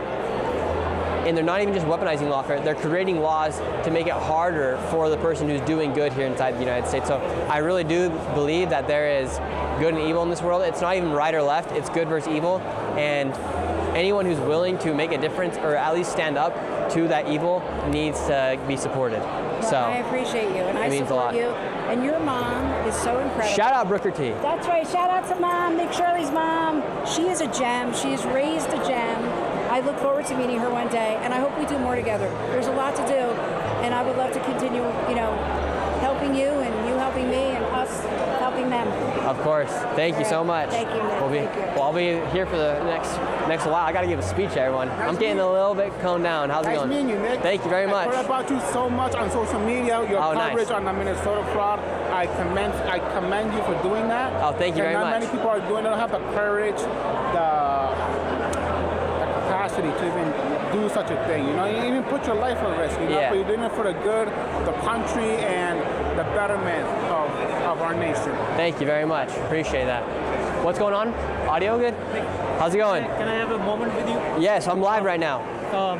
Off record, I want to tell you one. We're live, so whatever's going on records, whatever you're saying is going to go on record. Oh wow. DM me on X. DM me the info on X. That'll be us. Can you give me a water? Yeah. DM me all that information on X. This is. Oh yeah, that looks deep. That looks deep. We'll look into it. All right. I don't want to leak the idea. I want you, because you can do it. Okay. DM me it on X. This is real stuff. DM them on X. Thank you very much. Awesome. Thank you guys. See ya. How's it going? Nice to meet you. Nice to meet you too. How's it going? Good. Just took down a bantamweight champion. I heard about that. Do you have a background in wrestling or what? No, I do not. If we ever need you on the New York City subway system, we'll let you know. Yeah, let me know. Daniel Penny. Yeah, Danny. What do you know about Daniel Penny? I was his attorney. Really? Yeah. No way. Yeah, so we got the acquittal for Danny under the most hostile of circumstances. Yeah, how did the law go after Daniel Penny? Well, it was a very politicized case. I had been litigating with the Manhattan District Attorney's Office for many years. I'm a former prosecutor in New York. And when the case first started to get attention in the media, I had conversations with the assistant DA who was assigned to the case at the time and said, look, we're going to take this slow. We're going to do a thorough investigation, and we'll see where things go. Maybe you and I will meet at the DA's office next month and talk about things a little more. A day later, the protesters are on the subway tracks in New York City. Everyone's going crazy. This is going to be another George Floyd. I get a call that very next morning saying, yeah, I know what we talked about a couple of days ago, but all that's changed and we need your client to come in and surrender tomorrow. So, it was just so very obvious that Alvin Bragg's office was completely buckling under the political pressure. How did Daniel Penny become the bad guy in the eyes of the media? Well, it's an upside down world, particularly in New York City, and we have a situation. Really, that's what weaponization is all about. When the government, whether it's federal prosecutors, state prosecutors, picks winners or losers based on what is politically convenient for them, or the direction in which the political winds are blowing. So, in New York City, I ran against Alvin Bragg. I was his Republican opponent in 2021, and my motivation for running was that I'd been practicing criminal law in the New York City area for over 20 years, and for the first time in history, we had someone campaigning for district attorney who was speaking more about defending the rights of the people he was supposed to be prosecuting than he was about controlling crime and getting justice for victims of crime and taking violent individuals, recidivist offenders like Jordan Neely off the street. And it is just, it is this moment in time where the bad guys became the good guys and the good guys were treated as the bad guys. I'm super happy you beat the case. It's over now, right? It's over now. We're still defending a civil suit, but the criminal case is over. It was a trial lasted about 7 weeks. And Daniel Penny was acquitted, as everyone knows, and it was probably the least optimal jurisdiction where you could defend that type of case. In a case like that, he obviously doesn't win anything. What does he lose? We lose everything. Daniel Penny. How much money would he had to come out of pocket for to defend himself? Well, thank God America rallied around him. What if they didn't? Because this happens to a lot of people, and they don't get the backing of America. They don't get the backing from big donors. How much would someone have to pay to defend themselves? When you factor in the type of representation we gave him, the talented members that we had on that legal team, not just myself, my law partner Stephen Razor, consultants, the experts that we used to rebut the prosecution's case, very easily talking about a 7-figure defense. And what small percentage of Americans could ever afford something like that? Thankfully, in Danny's case, he had about 100,000 people who donated from around the country, from celebrities that donated thousands of dollars to everyday individuals who donated $5, $10, $20, and it was one of the largest crowdfunding legal defense funds in American history. As needed. As deserved. It tells when they do that to people, when they go after the good people versus going after the bad people, they're showing their true colors, and it's exposing how corrupt and how really dark times that we can live in if people don't stand up, and how they actually use the law against innocent individuals. You're right, and then the bigger problem, I think, is how do you get people to stand up when that's what they see? So it is frightening enough to get, or it takes enough courage for someone to act as a good Samaritan going up against a madman on a New York City subway where you're in an underground confined space. Because you don't know if that individual has a gun, you don't know if that individual has a knife. In fact, what came out during the trial and through the discovery is that that's what everyone on the subway believed. They thought Jordan Neely was armed. So if that's not frightening enough, if that doesn't take moxie enough, but then you tell people that, look, even if you do that, and even if you protect innocent strangers at risk to yourself, oh, by the way, then you might get indicted. you know, that is asking too much of most anyone, and it creates a situation like we've seen since Danny's case, where these things are repeated. There's other examples of the same type of scenario, and no one acts, and then we ask why. Well, thank you so much for what you do. Appreciate it. Thanks for everything you're doing. Thank you very much. I appreciate it. Thank you. All right, chat. How's everyone doing? I'm having a good time out here. And do you guys notice how great the camera quality is? Yeah. How's it going? Who's okay. Colby, I'm a bit winded after that fight. What? I'm a bit winded after that one. Dude, you took it like a champ, man. My legs are sore. This is the champ of the This is people right here, champ baby. right now. The people's champ. What? That's what's up. Well, how do you guys do that? How extensive of training do you have to go through to last a full 8 or 12 rounds in a UFC fight? Yeah, so UFC like championship fights where me and Marab are usually in are 5 minutes, so it's 25 minutes. But you got to train 6 days a week, and you got to train twice a day, because in the morning you're doing like jiu-jitsu training on the ground, just like you were doing, and then at night you're doing striking training, because every fight starts on the feet. So it's a full-time job. Who do you think's the best fighter in the UFC right now? The guy fighting at the White House this weekend, Ilia Topuria. He's the best, hands down, best fighter in the game right now. So loud. What do you think's going to happen when McGregor gets back?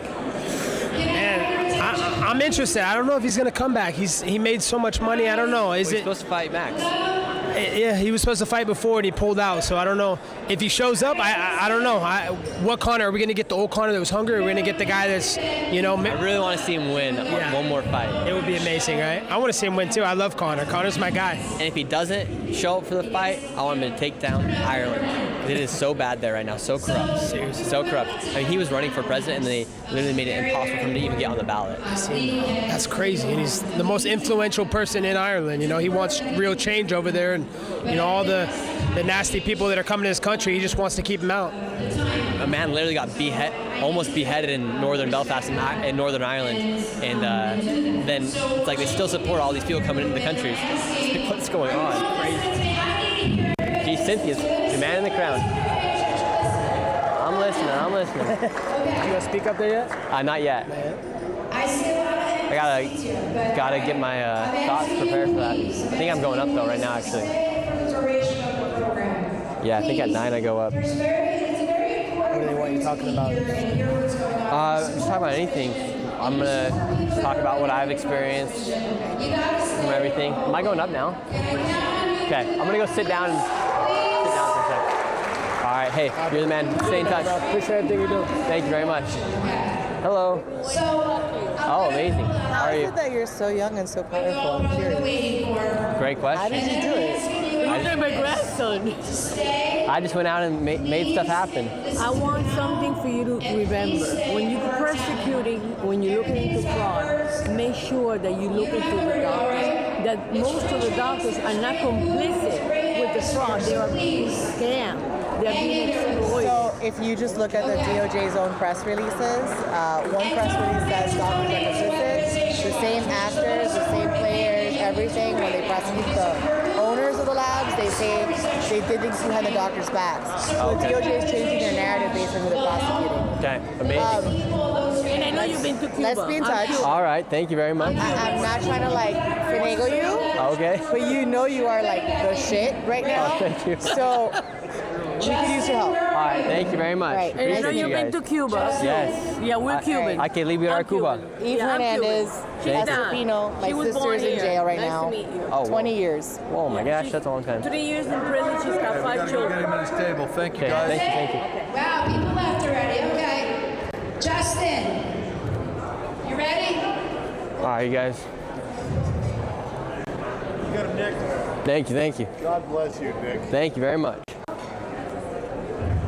Sit down for a sec. I'm gonna sit down. Okay, you're gonna just. Yeah, you sit right here. All right, guys, I gotta gather my thoughts.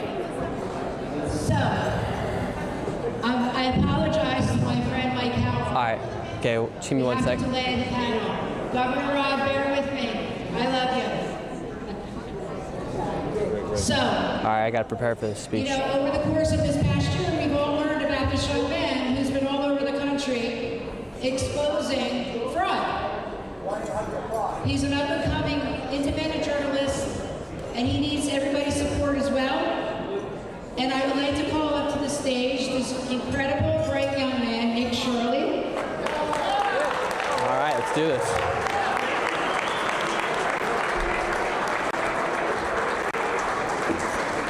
Nick, you're a crusader, and your mom's a badass. Yeah, my mom's awesome.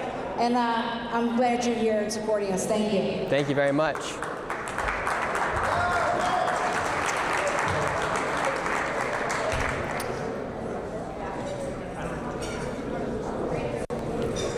Awesome. Thank you all for being here. I'm super excited to be able to talk and actually give a bit of my story, because I think it needs to be told, and I think people need to understand exactly what we actually are fighting for, because a lot of things have been made to be right or left, but now it's just good versus evil here inside the United States. And the reason why I started getting into looking into what was happening inside the country is just because I wanted to learn what was actually happening. I didn't want to get it from the news. I didn't want to get it from somebody who was telling it from behind a desk. So I started going to the locations myself. And I started going to the border initially, and I had just learned Spanish, so I was able to speak with these migrants that are coming across the border, and nobody knew what was exactly happening with these people. Nobody knew that they were being trafficked by these cartels. Nobody knew that they were waiting in lines in Mexico City to use an app to then cross into the United States. Nobody knew any of that was happening. Nobody knew they were getting flown into the United States. And through my reporting, I was able to figure that out because I could speak Spanish, and nobody knew that was happening until I went and got to the actual source. And then from there, I started looking into, I started going everywhere. I kind of made it my mission to make a video every single week about what was happening here inside the United States, from illegal immigration to the homelessness to the elections, and then that led me to the fraud. And people wonder how I got into that fraud and how I started looking at the fraud. Well, it was after I had went to the United Kingdom and I had seen what would happen over there. And I was like, well, where's that maybe happening here inside the United States? So I started doing my research, and I knew about some locations, and then one that caught my eye was Minnesota. They had a rapid rise of Somalians who are Muslims who came into their communities, and then there was a rise of Islam inside there. I remember reading an article, and it said a Christian church had been replaced by a mosque. So I was like, okay, that's interesting. I'll go look into that. But the reason why I got looking into the fraud is because I started listening to people like you. When I got to Minnesota, I had no idea about the fraud. I knew that it was bad. I knew that what was happening in Minnesota, I knew they was in a decline. I didn't know that fraud was happening. People started telling me about it. And so then I went back to Minnesota once that man David had sent me the information on the fraud. And did anyone ever know about layering centers before?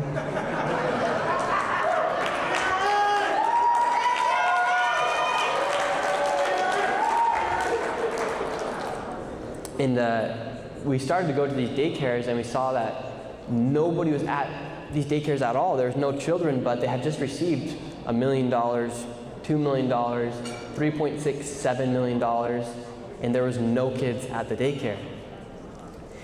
And I go out and I reveal this information, and I share it with the world, and it becomes the most viewed video ever. This video got 4 billion views in 7 days. Across all platforms, across all clips that are taken from it, across the news in Japan, news in Australia. Someone tracked it down, and they tracked 4 billion views in 7 days.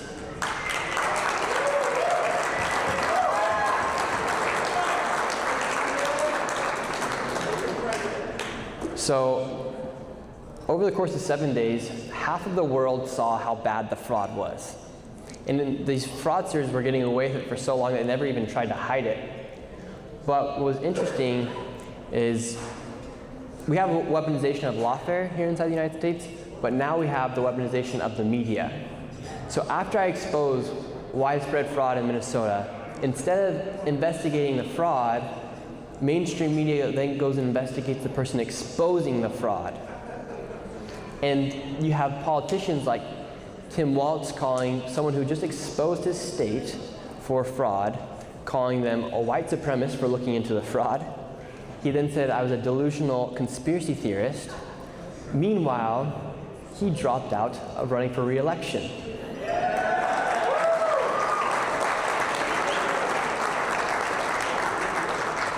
So he said all these lies, and then he goes ahead and drops out because he knows that it was true. He tried to use the media to manipulate this story, but he couldn't because it was true. But in a lot of cases, the media will be weaponized against somebody, and they won't have somebody who drops out of an election. And so then the media will create all these false narratives about individuals. And I want to get this right here. People ask how much of a difference the Minnesota fraud video made. There's never been a video in American history that has created as much change as that video. Since that video was posted on December 26, 2025, over 25 bills have been created to go after fraud.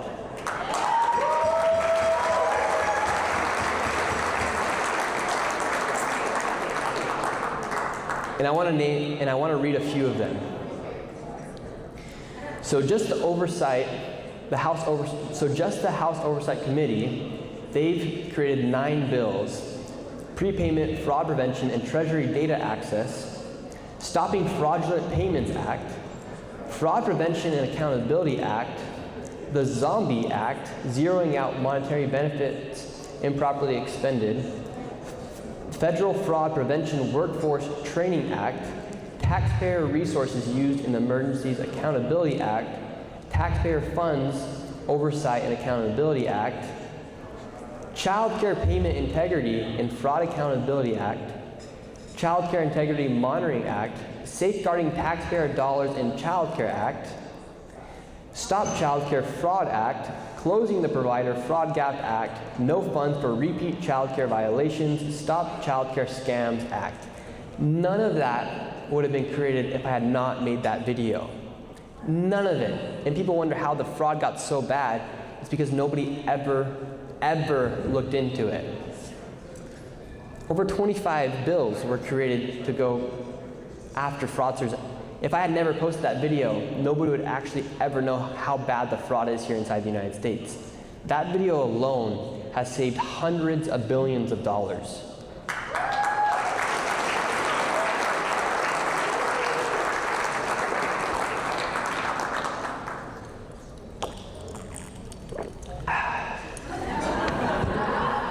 I got in a fight over here with Mr. Marab. I don't know if you guys heard it. It's pretty nice. Took him down. You just gotta lose probably 50 pounds and he can fight. I can be in his weight class.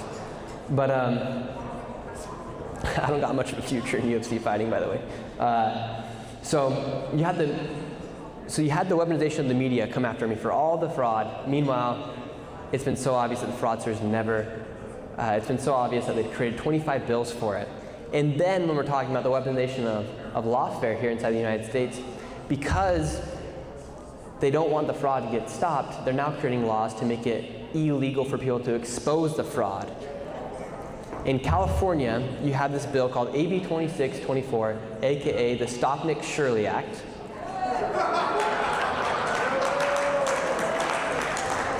It's been nicknamed the Stopnik-Shirley Act because it would criminalize investigative journalists from looking into fraud.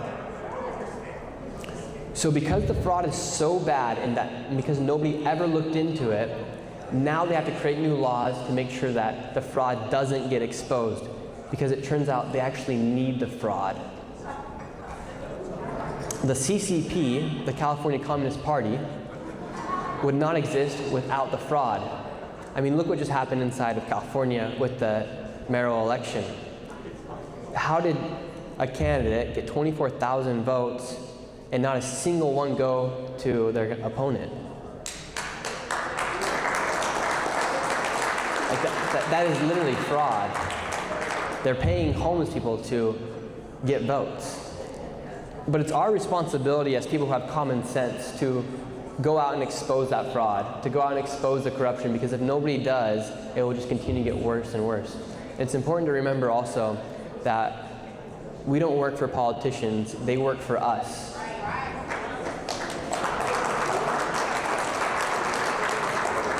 And so when they aren't working for us, it's our responsibility to call them out for the corruption that they're enabling oftentimes. And I just want to say thank you all so much for having me here, and thank you for caring.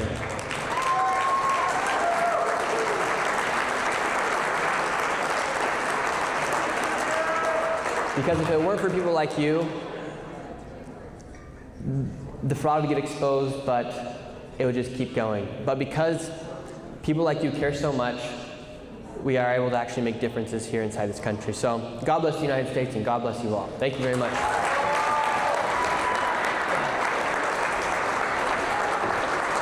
Boom. Thank you. Great job. You should open the learning center. I should open a learning center. I need to open my own learning center. Thank you. Oh, thank you guys. Thank you. So Christmas Day, I texted you, DM'd you the other day. Okay, great. I'll check it out. Thank you. Thank you. You wrote back. Okay, great, great. Thank you, thank you. Shirley for president? Maybe one day. We'll see. You got my vote. I don't know if that was my best speech. I was a little bit winded, honestly. Still catching my breath from Rob, bro. That was a good one. That was good. How'd I do? How'd I do on the speech? It was great. Good? Yeah. Let's see what the chat says. The chat loved it. Chat loved it? Bro, the Marab fight, Marab just tweeted you guys wrestling. I saw it. Really? Someday. It's hilarious. No way. Rob tweeted, honestly. Yeah, text it to you. It's so funny. That's pretty much. I don't know. Bro, he pinned me so fast, Marab. Did he get when I pinned him? No, dude, he got me in such a lock. Yeah, he showed you getting tapped. That was so epic. Quality was insane. Like, yeah. It looks like Hollywood. We gotta clip that up. Yeah, we gotta make an epic edit to that. Great interviews. Yeah, that great. was endless. That was so awesome. I can't believe that guy lost 400 million. 400 million. Oh, thank you very much. Thank you, thank you. I'm John Arundel.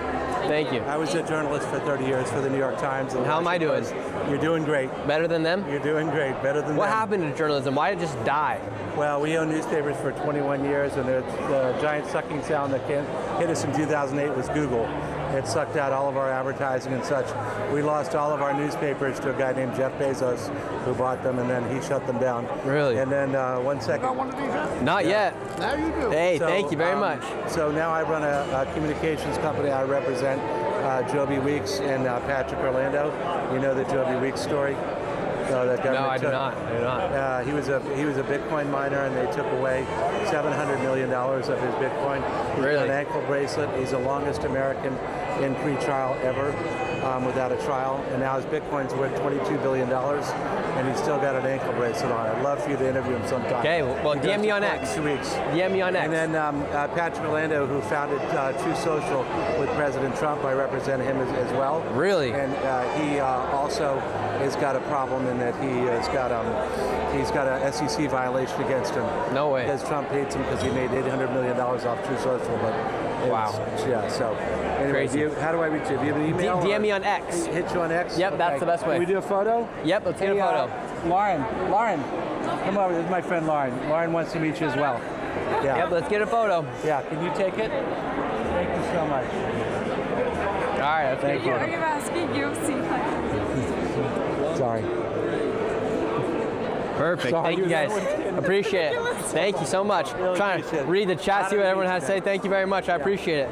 Hey, and thank you very much, Hog Farmer 9317. Appreciate that. Everyone, how did I do my speech? Honestly, it was a bit. Let me know. I want to see how the speech went. Great speech. All right, thank you very much.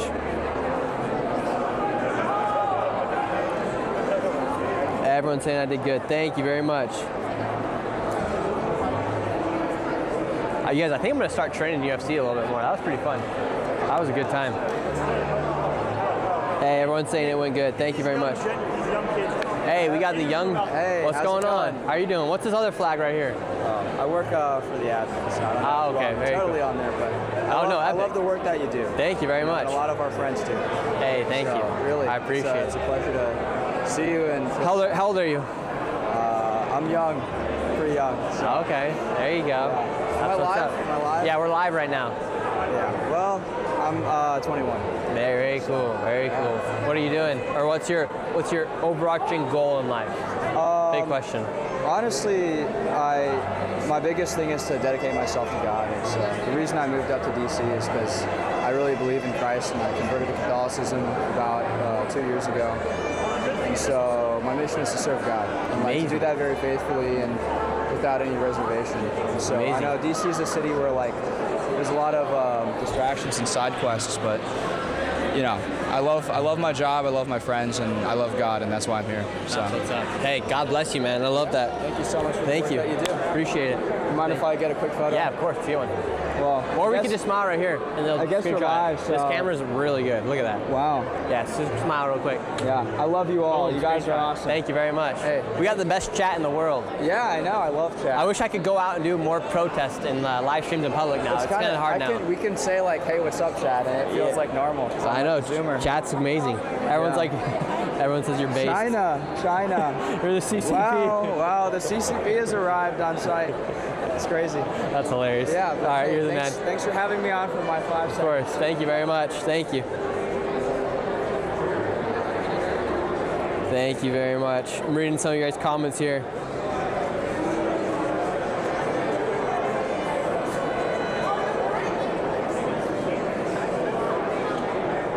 Dang, the camera quality is so amazing. Flag suit guy, just bomb. All right. What do you want me to do? Bomb.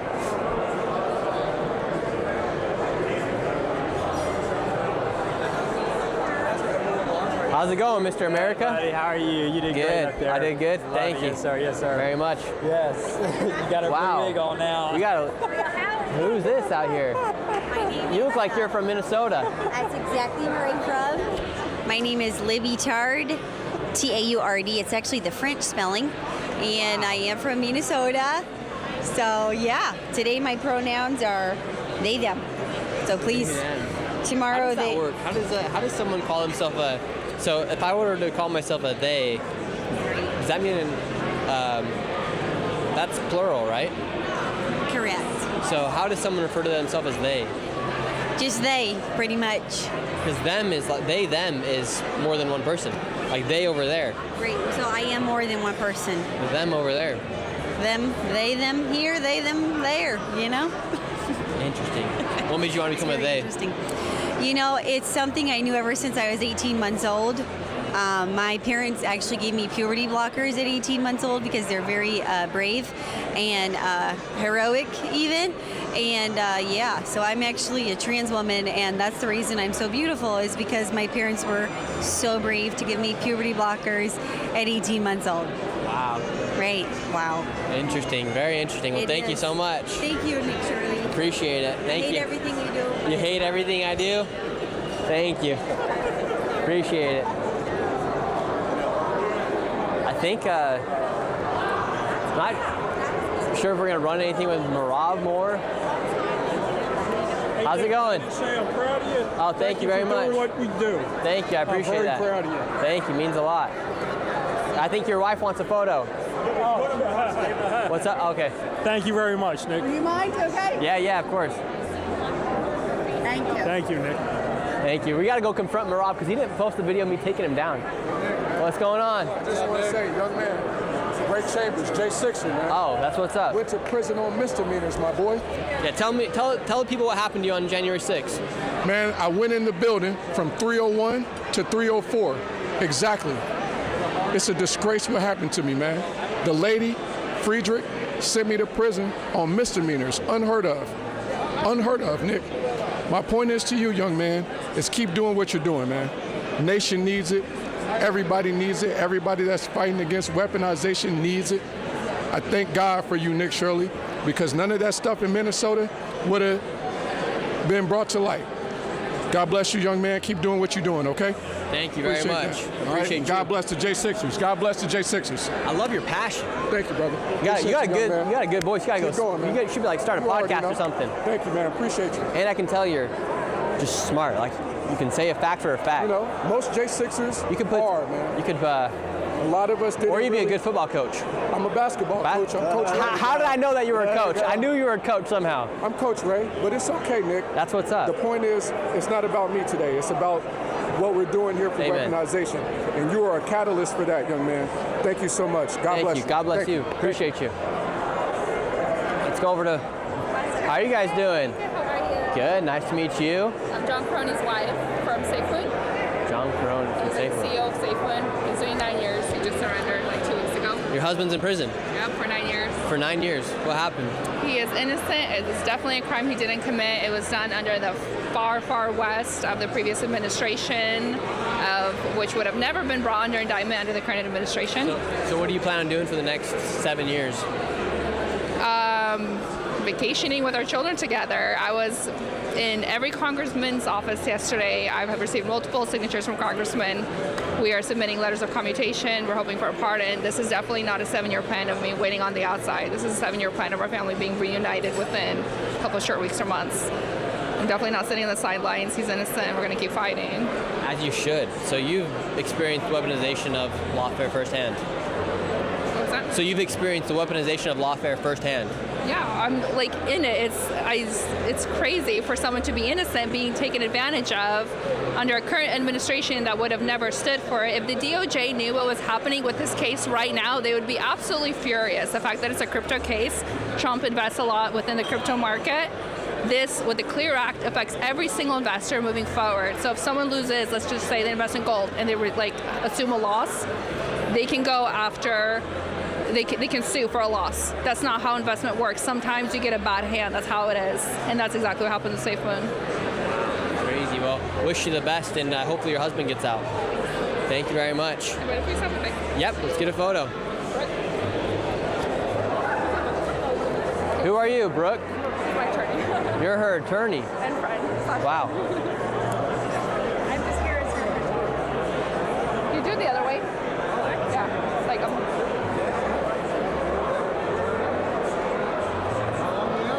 Is her husband going to beat the case? Is her husband going to beat the case? Hopefully. You might need to get a better attorney. She's being my attorney. case. I'm her attorney. What are you going to prison for? I'm not in prison. What's your case? Stalkers. Oh my word. No, I'm her domestic violence attorney. Oh my word. Well, you better beat all the cases. Beat all the cases. How's it going? What's up, bro? How are you doing? Good. Good, good. So you're here at the weaponization thing. Yes, sir. And I would actually like to drop something on you and challenge you to look at my receipts if you ever had the time. Okay. So I was in prison for January 6th. I was arrested for January 6th related charges. While I was in prison, I was in FCI Miami. A long story short, inside FCI Miami, I had a physical after a few years in prison. Went to the doctor with 71 other inmates. The whole thing took about 5 minutes. The doctor asked me to weigh myself, asked me a couple questions, and that was it. Okay. When I got my medical file, all of the inmates that got their medical file from the doctor put on paper that he charged, he did lung exams, cranial exams, all kind of different exams. The list goes on and on. None of those things were ever done. When I filed a grievance with the prison told me that each exams cost about $2,000 to $10,000 of taxpayer money. None of them were performed. And I have a legion of dudes with receipts that can show these things. DM me on X. Absolutely. All right. Thank you. We gotta go find Marab. How do you say it? Marab? Marab. Marab. I don't know where Marab is. No, let's see. Let's find him. I don't want to be here either. Okay, let me tell you why. Let's see. I don't want to be here at all.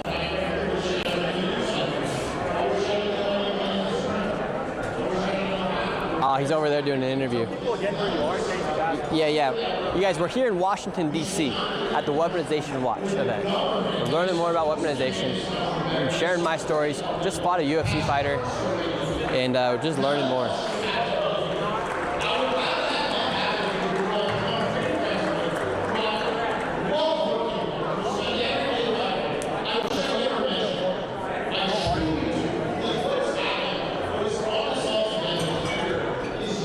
Some of your guys' comments are so funny. Marab's over there.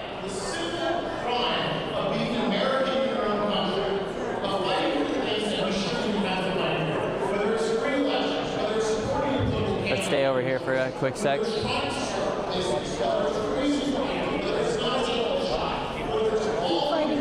Oh, thank you. I will.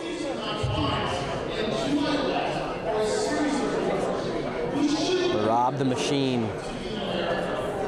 He's doing an interview right now. We'll get him after. Well done. Oh, thank you very much. Appreciate it.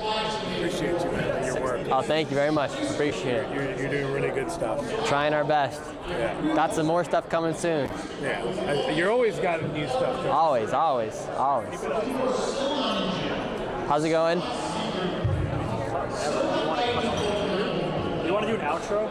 Yeah, let's do it. How's it going? Nice to meet you guys. Sophia, Nice to meet you. Nice to meet you guys. Having a good time? What brings you guys out here? A lot. We can't say a lot on camera, but experiencing pretty much the theme of tonight. Okay. Yeah, and we're doing a lot of exposing of corruption in Puerto Rico. Puerto Rico? where we are living right now. You guys live in Puerto Rico? We live in Puerto Rico. You guys don't like paying taxes, huh? No, I pay taxes. Our dad doesn't. But yeah, I didn't even know about like the HHS OIG until you were doing all of the exposing of all the healthcare fraud, and had a couple meetings with them myself over other fraud with Medicare. Yeah, lots of fraud across the United States. Lots of it. Yeah, let's get a quick photo. Yeah, let's get one. And my sister's gorgeous. You should definitely take her out. Oh, okay. She loves Jesus and Trump. Oh, amazing. That's what we love. She's never been on a date. You want to take her? Never been on a date? I find that hard to believe. Never. I find that hard to believe. I'm sure you've been on a few dates. Maybe we'll have to talk after. We'll get a photo. Thank you. Sorry. Of course.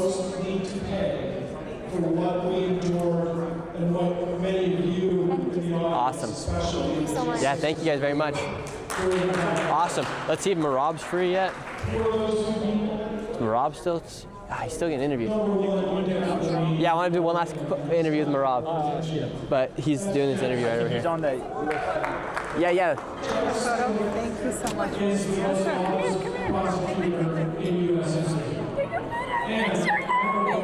Let's go. You're awesome. Thank you very much. Yeah, thank you. Thanks, Nick. I really do. What camera are we looking at? That one. Awesome.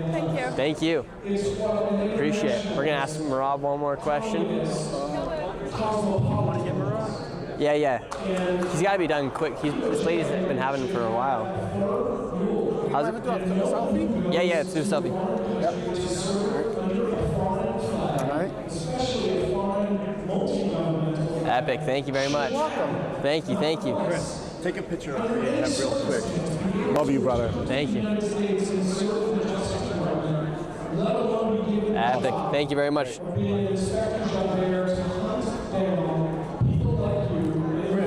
All right, we're getting Marab on here in just a moment. He's still going strong over there. Yeah, these comments are hilarious here in the chat. You guys.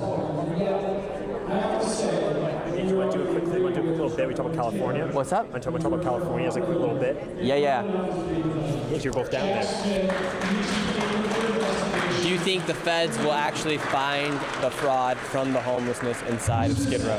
Well, they already made one arrest. We exposed O'Keefe Media Group. James O'Keefe exposed Brenda Brown as one of the petition circulators. She was registering homeless people to vote illegally, paying them $2 to register them to vote using fake addresses. And she had their mail-in ballots go to her address. They've arrested her. She's pled guilty, facing 5 years now. So that's one arrest down. So we're thinking now she's going to speak and talk about her collaborators. She's getting her money from somewhere. Brenda Brown is going to speak, but I think it's just something scratching the surface. I think now that the dam is broken, Bill O'Saley is now promising arrest. President Trump is talking about persecuting his fraud. What do you think? Do you think the fraud you've exposed has that gotten in the hands of Bill O'Saley? Bill O'Saley? The U.S. Attorney? In California? Yeah. Yeah, I think they've seized a lot of the stuff from the fraudsters, from that hospice fraud video. They went after, and there's no more fake hospices operating right now. Yeah, and they're making progress right now. I just read now that they're cutting funding to some of the homeless homeless shelters, which may sound bad, but think about it, these homeless shelters they're registering people to vote there. They have maybe 50 beds, but yet there's 200 registered voters there, and they're all voting from there with mail-in ballots. So who's actually doing the voting there? So it's really just a real question of where they're going to cut off all the federal funding to all this fraud, because that's where they're getting their money from. And they're, I know they're going to make arrests. They arrested Brenda Brown already. She's already pleading guilty, and I think now she's going to talk and tell who her collaborators were and who's funding her. And because she told us she's getting money from, it's like a pyramid scheme. She gets the money, she gives them a portion of the money to homeless people, register them to vote illegally, and then harvests their ballots. Yeah, that's exactly what they do. And that's how they got 24,000 votes in one night. Not a single one went to Pratt. Yeah, it's wild. And I was there on Skid Row. I was with James O'Keefe. I was there in LA on Election Day when everyone thought that he won. It was a repeat of 2020. Everyone thought Spencer Pratt won easily. He's up 9 points against Nithya Raman.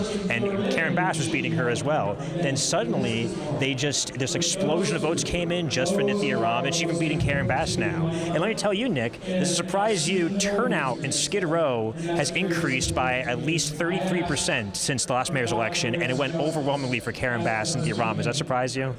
Does not surprise me, to be honest. It just so happens that when they pay people to register to vote illegally using fake addresses and having mail-in ballots go to fraudsters' homes, that suddenly now there's increased turnout, and now Nithya Raman and Karen Bass are now suddenly winning in a landslide in that area now. And we saw the people whose families' lives are destroyed by these fires, and they get nothing in the Palisades. And then, are you seeing any relief for these fire victims compared to these, all the money's going to this fraud now? Yeah, I haven't looked into that very much, but thank you so much for coming on. We appreciate you. Thanks, Nick. I want to ask him some questions. Nick is the goat. Nick is the goat. Thank you very much. I appreciate that. Let's talk to this man right here. How you doing? Good, Nick. How are you, man? Good. How are you doing? Good to meet you. What's your name? My name is Chris McPartland. And what's your story, Chris? So, I'm from New York. I was a prosecutor in the Suffolk County DA's office in New York for 27 years. Where's that at in New York? That's on the east end of Long Island. Oh, okay. And I was the chief of the investigative bureaus for the district attorney's office. Prior to 2016, I stumbled across some very high-level federal law enforcement misconduct of people under the direction of Loretta Lynch. I turned it immediately over to the FBI, but unfortunately after that I was threatened for quite a while with retribution for having found it and having turned it over. Really? So you were threatened for exposing the fraud? Correct. I didn't believe it because I didn't believe that kind of thing could happen. But words turned to action in 2016 when I was charged with obstruction of justice, along with my boss, for allegedly interfering with a federal investigation. They kind of turned the tables on us. What came after that was a series of misconduct by the people in the Eastern District of New York, leaking grand jury information, misconduct in the grand jury, lying to the judge to hide exculpatory information on the record to the judge, and ultimately sitting back when they knew that a witness was lying at the trial. Ultimately, unfortunately, I was convicted. Sentenced to 5 years. This stretched out over time because of COVID. Ultimately, I was sentenced to 5 years in prison. I was originally designated to a camp in West Virginia. But prior to surrendering, the Bureau of Prisons changed my designation to a higher security prison in Texas, where I served my 5-year sentence. No way. And ultimately made it out. But it is so you served 5 years. I served a 5-year sentence. I actually did about 2 years, but then home confinement and halfway house and so forth. But look, it is a classic textbook example of weaponization, and I'm very grateful for Cynthia Hughes and Weaponization. Yeah, I think it is something super, super important. Because, like, literally, if someone did not have the funds to protect themselves in lawfare or have the ability to know where to go, they could literally have their whole entire life destroyed because of how evil people are, even if you're 100% innocent. So, Nick, let me just say this, right? You're somebody who's uncovered corruption, and they come after you. That's exactly what happened to me. Unfortunately, because it was the Obama administration and ultimately the Biden administration, they put me in prison for it. Because if I would have exposed this fraud underneath Biden, for instance, one, the information probably would have never been, they probably would have never let that information get out. But two, there would have been no support from the federal government because those people would have been in power. Literally, Tim Walz would have been in power if I were to have exposed the Minnesota fraud this year like I did, if Kamala Harris had won. So when you think about it, when I exposed that fraud, I took down who could have been the second most powerful person in the world, ended his political career. He says he's never running for politics again. Right. But if you did not have the support from the Trump administration, none of those 25 bills would have ever even been created, essentially. Right. Right, but people. So it actually does matter who's in power, because like I could have exposed that fraud, and the Democrats, not a single Democrat came out in support of what I did. But thankfully, because when I exposed this fraud, Trump's in office, that you're actually able to see real world change because it was just blatant corruption. Right. Look, the Trump administration is trying to uncover and expose this type of weaponization. It's not even that they're just going after the fraudsters, and it's funny because people try to make it a right or left issue. They're not even trying to go after just the fraudsters in Minnesota. They're going after people in Ohio. It's a red state, but they're committing fraud too, right? In Maine and in California and all 50 states, in Florida, there's fraud too, and they're going after that as well. Correct. Like it's not a partisan issue going after fraud or just upholding the law, but that's how bad our politicians have got to where they think like, oh, well, if they expose the fraud in a Democrat state, we have to defend it. We have to defend the fraudsters. Right. But the scary thing is that ultimately people for political or personal gain will bring the power of the United States government or states against people who find and expose corruption. Awesome. Hey, well, thank you for... it sucks you had to do your time, but thank you. If it wasn't for, I guess, your time, no one would hear your story. Thank you for your time, Nick. Thank you. I appreciate it. God bless you. All right. Yo, we got someone gifted 50 memberships. Thank you so much. The Sweet Tea Guy. What a legend. I remember you from New York City stream. Thank you very much. Bro. You didn't post a clip of me. You didn't post the video of me taking you down. Just me tapping you out. No, I posted my good part. I'll post mine. Okay, you can post. That's how it works today. Social media. Dude, you're my new friend from Georgia. Yeah, let's go. Can we go to Georgia one day? Absolutely. Do you live in Georgia? No, I live in here, United States. Oh, you live here in the United States. I'm citizen of United States. What's it like in Georgia? It's a small, beautiful country. It's nice. No criminals. Good for tourists. We love tourists. Really? We love American people. Yeah. That's epic. Where do you live here in the United States? In Florida? No, Las Vegas. Oh, Las Vegas. Yeah, you're a fighter, huh? That's epic. Okay, dude. Hey, well, it's a pleasure meeting you. I'll come talk to you in a second. Okay. Awesome. Thank you very much. Hey, I'm just going to wrap this up over here. Oh, how's it going, sir? Hi, Walt. Nice to meet you, Walt. Pavlo. How are you doing? Great speech, buddy. Oh, thank you. You like it? Great investigation, too. Oh, we've done a lot. Walt, who are you? Walt Pavlo. I work for Forbes magazine. I also have my own thing. Yep, I write on criminal justice, and I write a lot on the conservative movement for criminal justice, who've done more than anything than the Democrats. What do I got to do to get on Forbes 30 under 30? You have to be indicted. I read a funny thing about that the other day. Yeah, I did too. I did too. And how do you see, like, since you're also in the media, how do you see how the media can twist things, even if it's not true, to weaponize an individual or to like weaponize the media to go after an individual? How do you see that? I think that there's a very narrow narrative that comes out of particularly the media as it is today to say that this is the way things are, and they speak with such confidence that you believe it. And I think that there are two sides of every story, and I don't think the other side, particularly the conservative side, is getting very much attention at all. And that's what I see, even in a conservative place like Forbes. Yeah. So you would think that they would be more. They would be more enlightened. You got some years on me. What's the number one piece of advice you'd give me moving forward?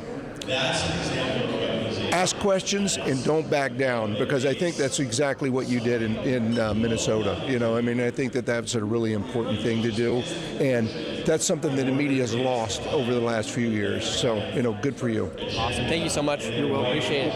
Thank you. Thank you. Hey, do you mind if I do a quick interview with you? Yeah. Let me finish this real quick. Okay, sure.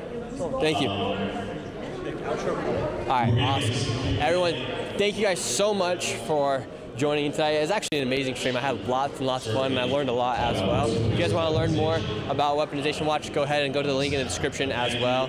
And thank you for them for having me out. Let me just honestly just have these conversations, learn. We were able to wrestle, and I took down our UFC bantamweight champion. But thank you all so much, and we greatly appreciate all of you. I've never done a stream like this, so as you guys can tell, the quality was a lot better. So we're gonna go ahead and wrap it right here. Thank you all so very much, and we'll see y'all next time.